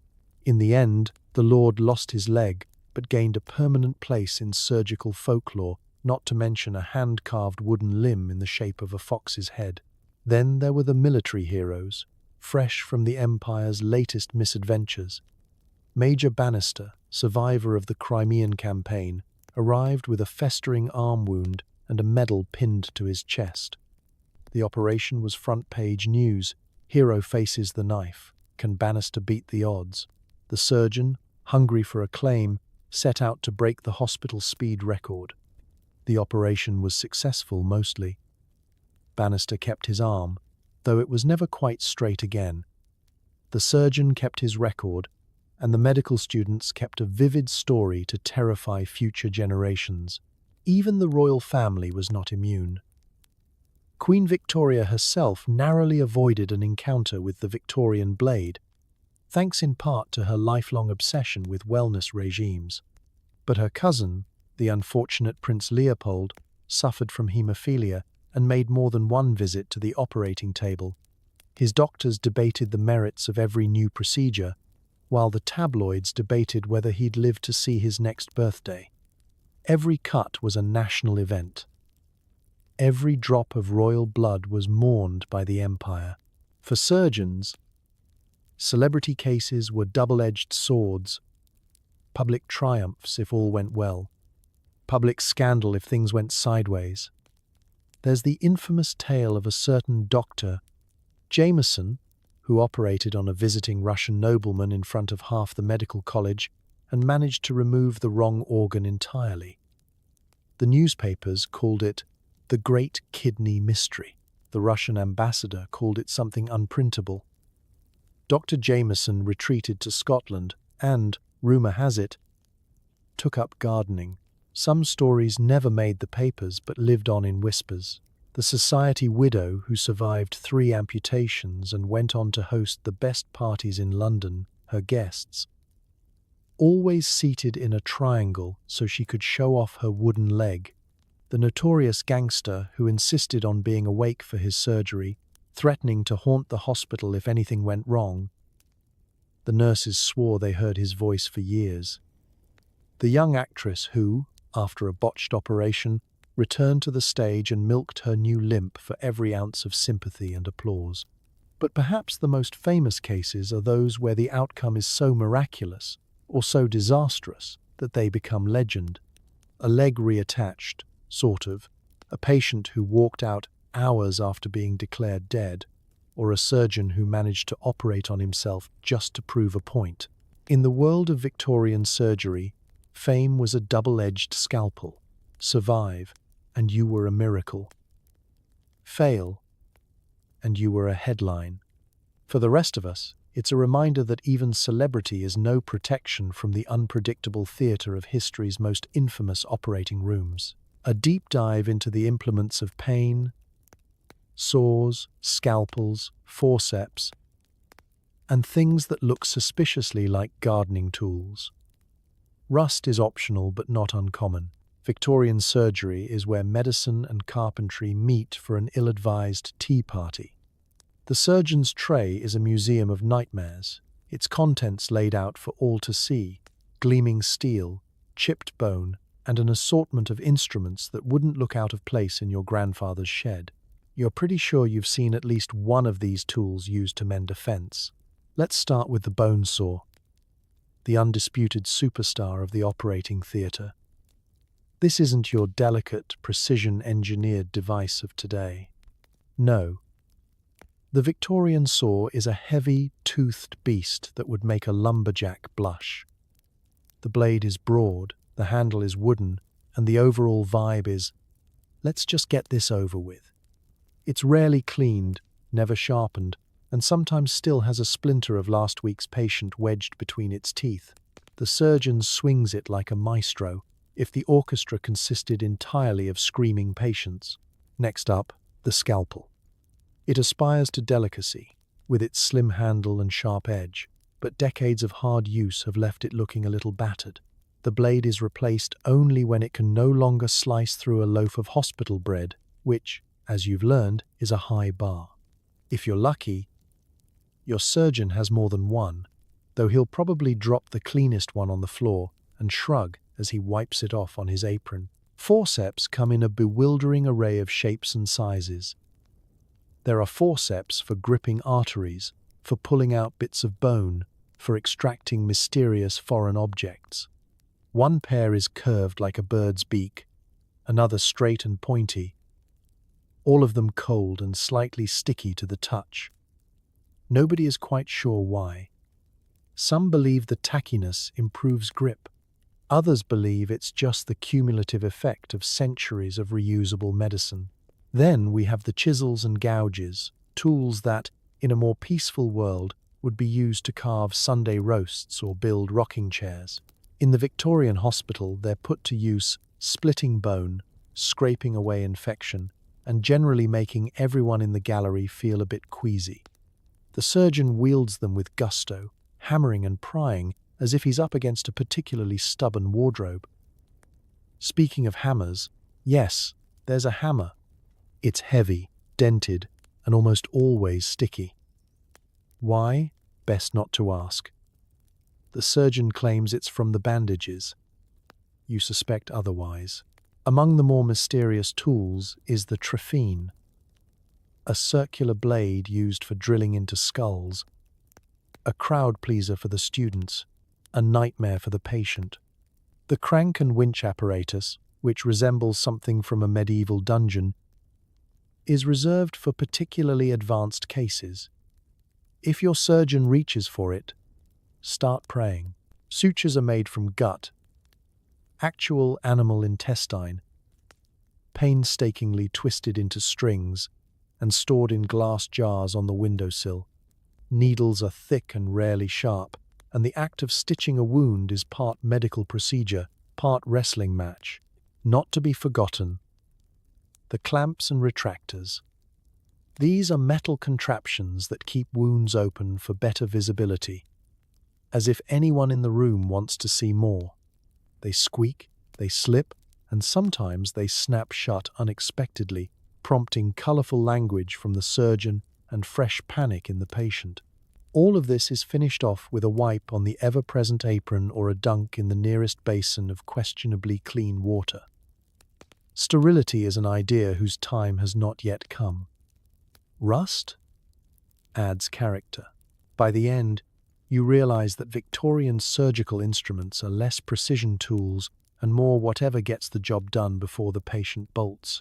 The next time you pass a hardware store, spare a thought for your ancestors and hope your surgeon never asks you to hold the hammer. Just as you think hope is lost, a mustachioed savior introduces carbolic acid. Too bad it's not mainstream yet. Otherwise, you'd have a fighting chance. By the late 1860s, change is in the air, literally. Enter Joseph Lister, a surgeon with a face made for etching into history books and a mind full of revolutionary ideas. Lister, unlike his peers, is obsessed with the invisible world. While most surgeons still believe infection is caused by bad air, evil spirits, or perhaps an insufficiently impressive mustache, Lister starts to wonder if there might be something else at work. Something small, something germy. He reads the work of Louis Pasteur, that French genius who discovered that tiny things, microbes, cause wine to go sour, milk to curdle, and, just maybe, surgical wounds to fester and kill. Instead of scoffing, Lister gets excited. He orders barrels of carbolic acid, a substance used to clean sewers, always a reassuring start, and starts experimenting on his unfortunate Glasgow patients. Lister's big idea is simple. Soak the wound, the dressings, and, ideally, the surgeon in carbolic acid before, during, and after surgery. Sure, it burns. Sure, it stinks. But for the first time, wounds that would have been a one-way ticket to the grave actually heal. The staff mutter about witchcraft. The students marvel. The senior surgeons roll their eyes and keep wiping their hands on their aprons. The patients are skeptical. The smell alone is enough to wake the unconscious. But the statistics don't lie. Fewer deaths, fewer festering limbs, fewer nights spent listening to the priest mumble last rites. Lister becomes a quiet hero. He doesn't grandstand. He's too busy disinfecting his shoes. His most famous case: a boy with a compound fracture who, thanks to Lister's regime, keeps his leg and his life. The news spreads faster than infection ever could. Still, progress is slow. Across Britain, many surgeons resist the carbolic fad. Why bother with extra work when you can blame infection on the weather? The traditionalists mock Lister for dousing his tools in acid. He'll pickle the patients, they scoff, while patients, meanwhile, continue to drop like flies everywhere else. For most hospital wards, your timing is tragic. The man in the bed next to you didn't make it. The nurse shrugs and blames ill humor. Your surgeon still prefers a dirty sore, a brisk hand wash in whiskey, and a positive attitude. By the time word of Lister's success reaches your hospital, you've already been wrapped, bandaged, and hopefully not buried. But Lister's persistence pays off. Younger surgeons, impressed by the survival rates, begin to copy his methods. Carbolic spray machines start to appear in the trendier operating theatres, filling the room with a fog that's part disinfectant, part dramatic flair. Surgical instruments get their first real baths. Aprons are, very occasionally, washed on purpose. The death rate drops, and suddenly, the new fashion in medicine is not killing your patient. The change isn't just medical, it's cultural. Hygiene becomes all the rage. Nurses develop routines for cleaning, wards are aired out, and even the hospital cat is occasionally shampooed. Modern surgery, at last, has a fighting chance. Of course, for you, lying in your bed in the age before antiseptics, wondering why your wound is humming God Save the Queen. All this progress is tantalizingly out of reach, but your suffering isn't for nothing. It's the fuel for the next generation of medicine, a testament to the power of curiosity, and a reminder that sometimes salvation arrives with a cloud of stinging vapor and an unwavering belief in invisible armies. So the next time you reach for hand sanitizer, thank Joseph Lister and all the brave souls who, a little too early, missed out on his miracle. Because nothing says historical progress like finally figuring out that scrubbing up before slicing open strangers might just save a few lives. If you survive, you're sent home with a limp, a story, and an entirely new appreciation for modern painkillers and insurance. Congratulations! You've lived to tell the tale and possibly start a new career as a cautionary bedtime story. The journey home begins with fanfare, or at least a mumbled farewell, and a sympathetic handshake from the nurse who secretly bet against you. The hospital sends you off with the same bundle you arrived with, minus a limb or two, and plus a mountain of colourful scars. If you're lucky, someone lends you a crutch that's only moderately splintery. If you're very lucky, the hospital cat escorts you to the door, purring with what could generously be called encouragement.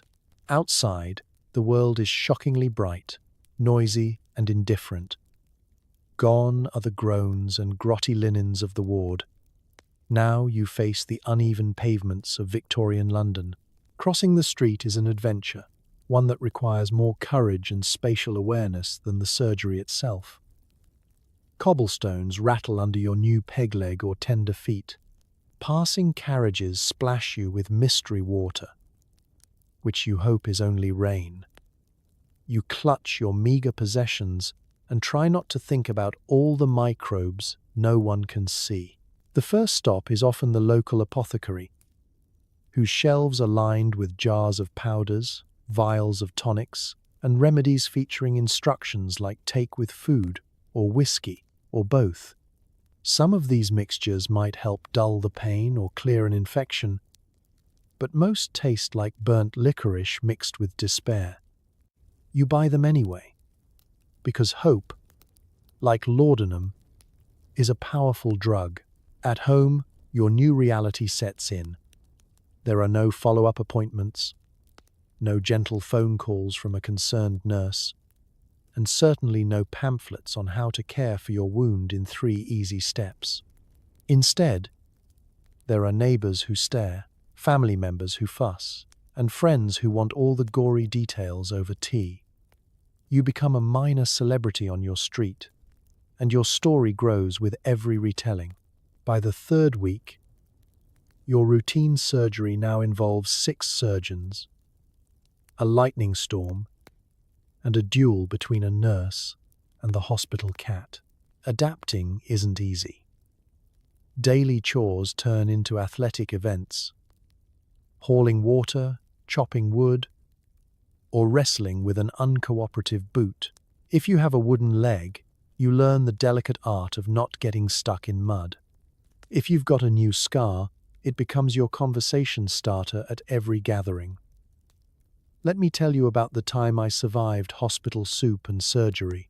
You develop a whole new set of priorities, like avoiding stairs, running children, and anyone wielding a medical bag. There are unexpected perks. Suddenly, you're exempt from some of the less desirable tasks. Can't possibly milk the cow, with this wound.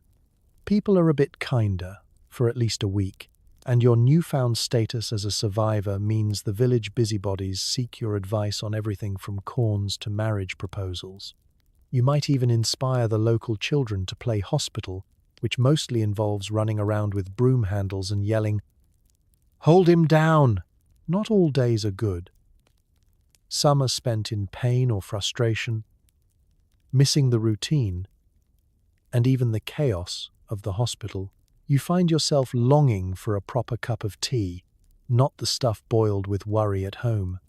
But slowly the aches dull, your energy returns, and the nightmares fade, except the one about the sticky hammer, which haunts you forever. Most of all, you're left with perspective. Suddenly, a stubbed toe or a headache is laughably manageable. You appreciate soft beds, quiet nights, and the blessed absence of sawdust in your socks. You become living proof that, against all odds, people survive, and sometimes thrive, after Victorian surgery. So you limp, or shuffle, or swagger into your new life. Forever changed, but alive. And if you ever forget how lucky you are, just take a deep breath, count your scars, and whisper a quiet thank you that you're not due back at the hospital for at least another century. Before the main event, there's a rigorous checklist. Are you breathing? Do you have a pulse? Can you sign your name, or at least make a convincing X on a piece of paper? the Victorian consent form is mostly just a nod and a wince. The nurse checks your heartbeat with a pocket watch, glances at your pallor, and shrugs. That's it. You're cleared for surgery, unless you faint first, which, honestly, is considered a head start on anesthesia. Preparation for surgery in a Victorian hospital is less a science and more a fever dream of improvised rituals. While you might expect a thorough medical evaluation, what you actually receive is a brisk once-over, performed by a nurse who's already halfway through her third cup of tea, possibly gin.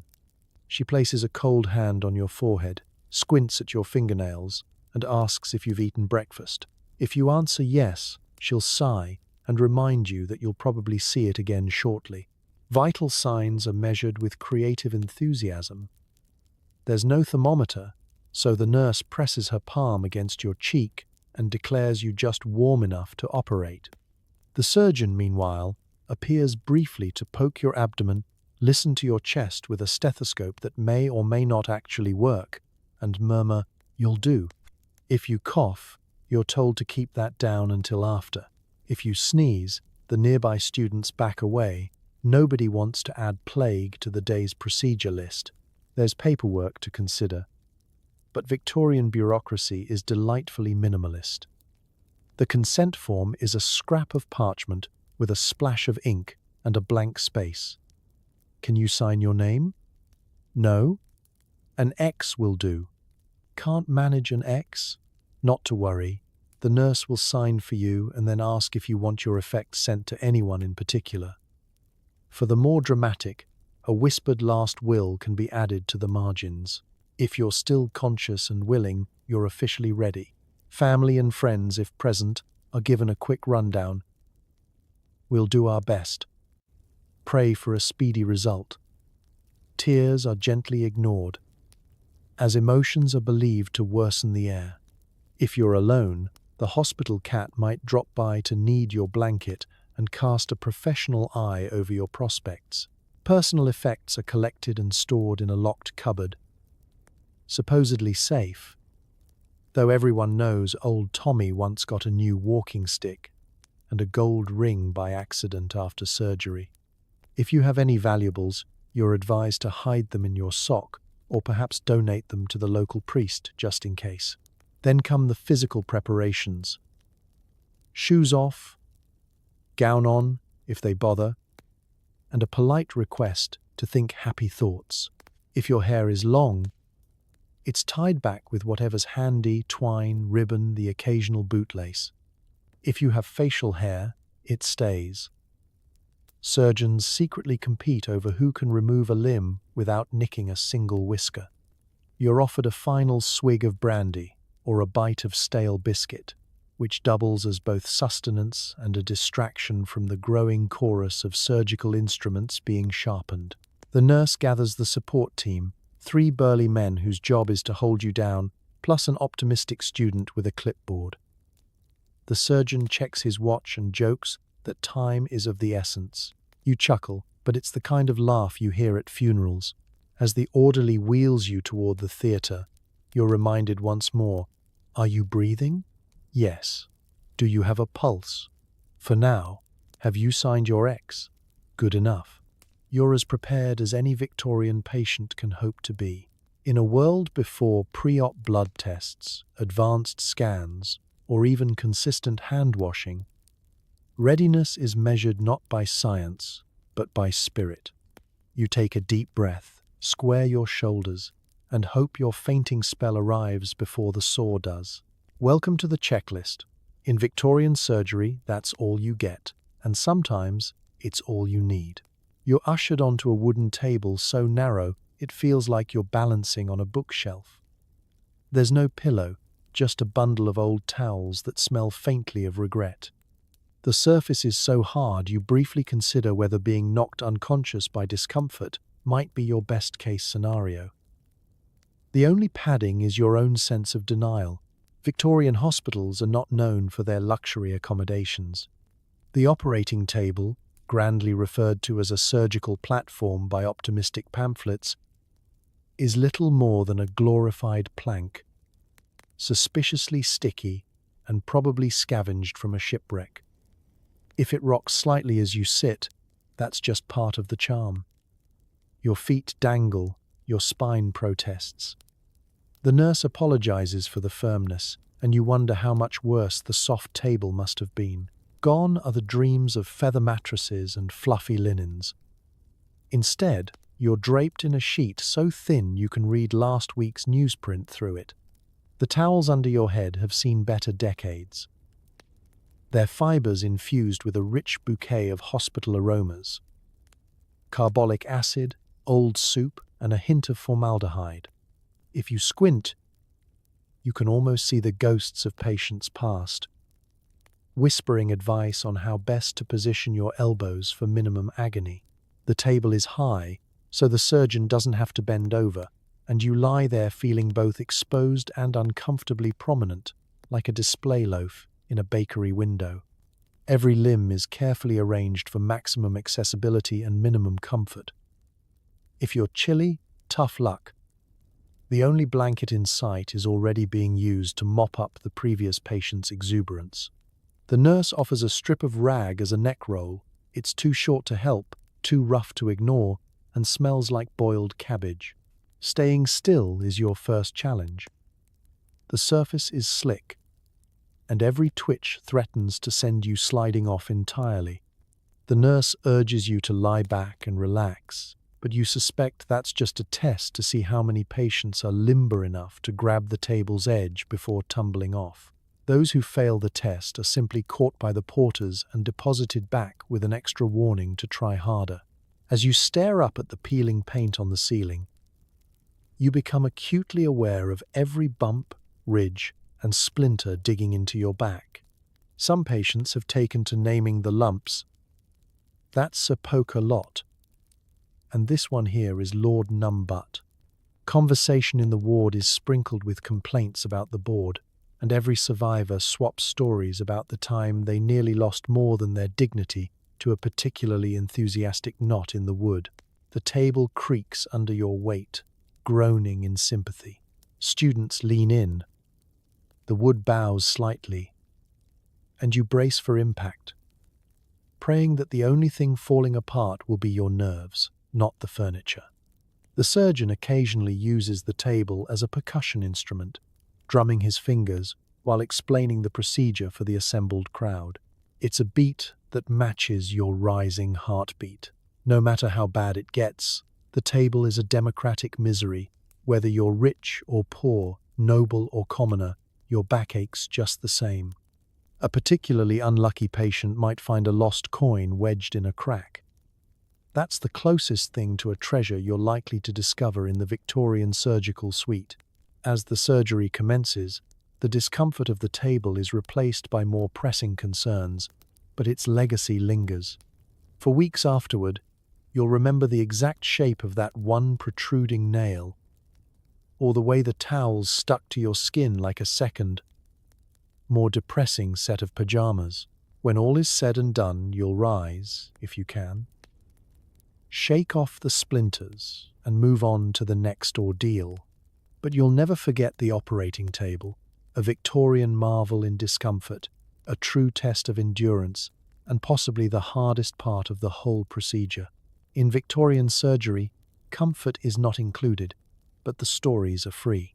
The surgery takes place in a room lit by whatever nature or the janitor provides. Sunlight streams through grimy panes, candles flicker ominously, and someone in the corner holds a lamp with hands so shaky you worry more about fire than infection. Shadows dance across your body like extra assistants, none of whom went to medical school. If you imagined your operation happening in a gleaming, well-lit theatre, think again. The Victorian operating theatre is a dramatic term for a glorified attic, where light is a precious, unpredictable commodity. If the weather is good, you're bathed in slanted daylight, filtered through windows more soot than glass. The rays catch every floating dust mote, making the air sparkle in a way that's oddly beautiful, until you remember those particles are probably half of someone's former wound dressing. On a cloudy day, it's a different story.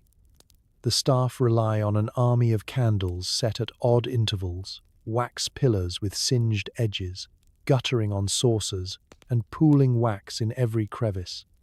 The flames throw shadows that leap and stretch across the ceiling, giving the room an eerie, haunted vibe.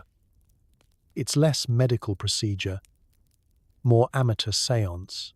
Each time a nurse passes by, she sends a gust of air that threatens to snuff out the entire operation. Literally, if you're lucky, someone checks the candle supply before your turn. If not, you might just become a legend for being the one who survived a surgery in the dark. Sometimes you get a little of both, daylight on one side, candlelight on the other, and a patchwork of gloom everywhere else. Your body is half illuminated, half mysterious. As the surgeon squints to see where bone ends and shadow begins, the students huddle in, adjusting their notebooks to catch every sliver of light. Occasionally, an eager assistant holds up an oil lamp with trembling hands, aiming the glow in your general direction. This is both helpful and terrifying, as the lamp's glass wobbles with every exhale, and the scent of hot oil mixes with everything else in the room. The surgeon, ever the showman, adapts with gusto. He tilts your leg this way and that, searching for the best angle, grumbling about the lack of proper illumination. He once attended a demonstration in Paris, he says, where the French used mirrors to bounce sunlight directly onto the wound. It sounded elegant until someone set their patient's hair on fire. Now, he makes do with what's at hand, his hands casting strange silhouettes that sometimes look more like birds than anything remotely surgical. Every so often, a lighting emergency occurs. A candle gutters out, plunging half the room into darkness. The janitor rushes to relight it, leaving the surgeon to mutter darkly about primitive conditions and the glories of modern progress. If dusk falls mid-operation, the mood in the gallery turns anxious. Students elbow for better vantage points, nurses scramble for matches, and you try not to picture your own operation being completed by touch alone. On rare, memorable occasions, a thunderstorm rolls in, throwing everything into chaos. Lightning flickers through the window, followed by thunder that rattles the very table you're lying on.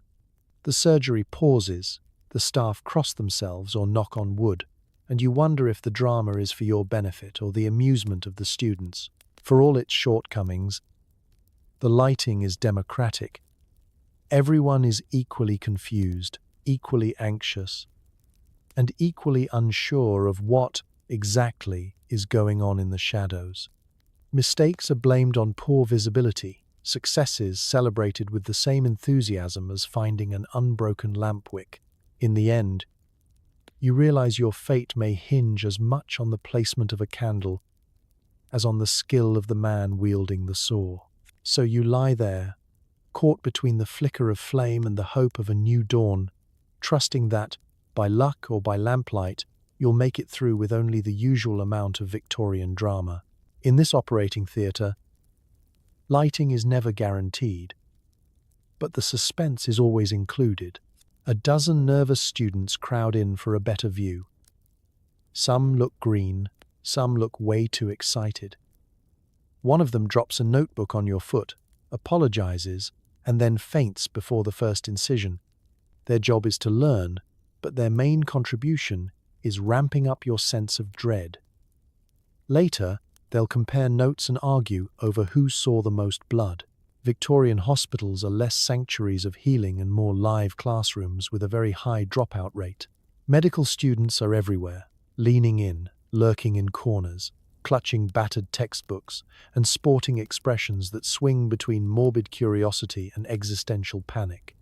Their presence is a constant reminder that your misery is, at best, a valuable educational tool and, at worst, a hilarious cautionary tale. The students jostle for position at your bedside, forming an uneven wall of faces. Some whisper anatomical terms they barely remember, hoping to impress their peers. Others just gape, wide-eyed, praying that no one asks them to hold anything slippery. A few scribble furiously in their notebooks, inventing medical terminology on the fly. Excessive exsanguination, patient somewhat unamused. One especially keen student attempts to sketch the proceedings, but manages only a series of wobbly lines that could be either your femur or the operating table's fourth leg. It's an atmosphere that manages to be both festive and funereal. For every groan or whimper you make, a student nearby takes it as a sign to write more furiously. For every shriek or spurt of blood, there's a gasp, a dropped pen, or, on a really dramatic day, a fainting spell. This is considered normal. In fact, it's almost a rite of passage. One veteran nurse claims she can predict which student will faint first based on the cut of their waistcoat. The surgeon, ever the showman, plays to his audience. He narrates every step, sometimes using you as an impromptu anatomy lesson. Observe, gentlemen, the patient's remarkable resistance to pain. Or is it just shock? He cracks jokes, don't lose your head unless we're operating on it, prompting nervous laughter from the gallery and a cold sweat from you. At times, he'll ask a student to assist. Hold this limb, Mr. Barker. Mr. Barker, predictably, turns pale and nearly joins the pile of used rags on the floor. Medical students are a mixed blessing. Their main job is to learn, but their actual skill set is more varied. Some are remarkably helpful, steadying the surgeon's hand or passing instruments with practiced care. Others are better at causing problems, knocking over trays, tripping over their own feet, or nearly setting their notes on fire with a poorly placed candle.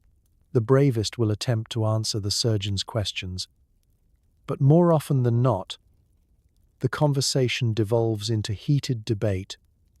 No, that's the femoral artery. Are you sure?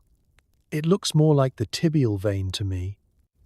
Meanwhile, you wish they'd settle the matter somewhere outside your personal space. After the surgery, the students retreat to the corner to debrief. They compare notes, tally up the number of faintings, theirs and yours, and try to one-up each other with tales of the day's most astonishing gush. Some will go home inspired, others slightly traumatized, and all a little more aware of just how complicated and terrifying the human body can be. For you, their presence is equal parts comfort and comedy. On one hand, you're never alone. On the other, you're never alone. There's always someone ready to watch you be brave, or embarrassed, or unconscious. Your ordeal will be immortalized in dozens of medical notebooks, half-remembered lectures, and the occasional dinner party anecdote. In Victorian hospitals, medical students are the world's most awkward cheer squad, clapping, gasping, and sometimes collapsing at the sidelines. You can only hope they're paying enough attention that someday someone else's surgery will be just a little less dramatic thanks to what they learned from you. And so, as the candles flicker low and the last imaginary surgeon wipes his hands on a blood-stained apron, it's time to drift away from the world of Victorian medicine, a place where your odds of survival depended mostly on luck, speed, and whether your doctor thought germs were just an urban legend. Tonight, you've survived the hustle and horror of the 19th century hospital ward.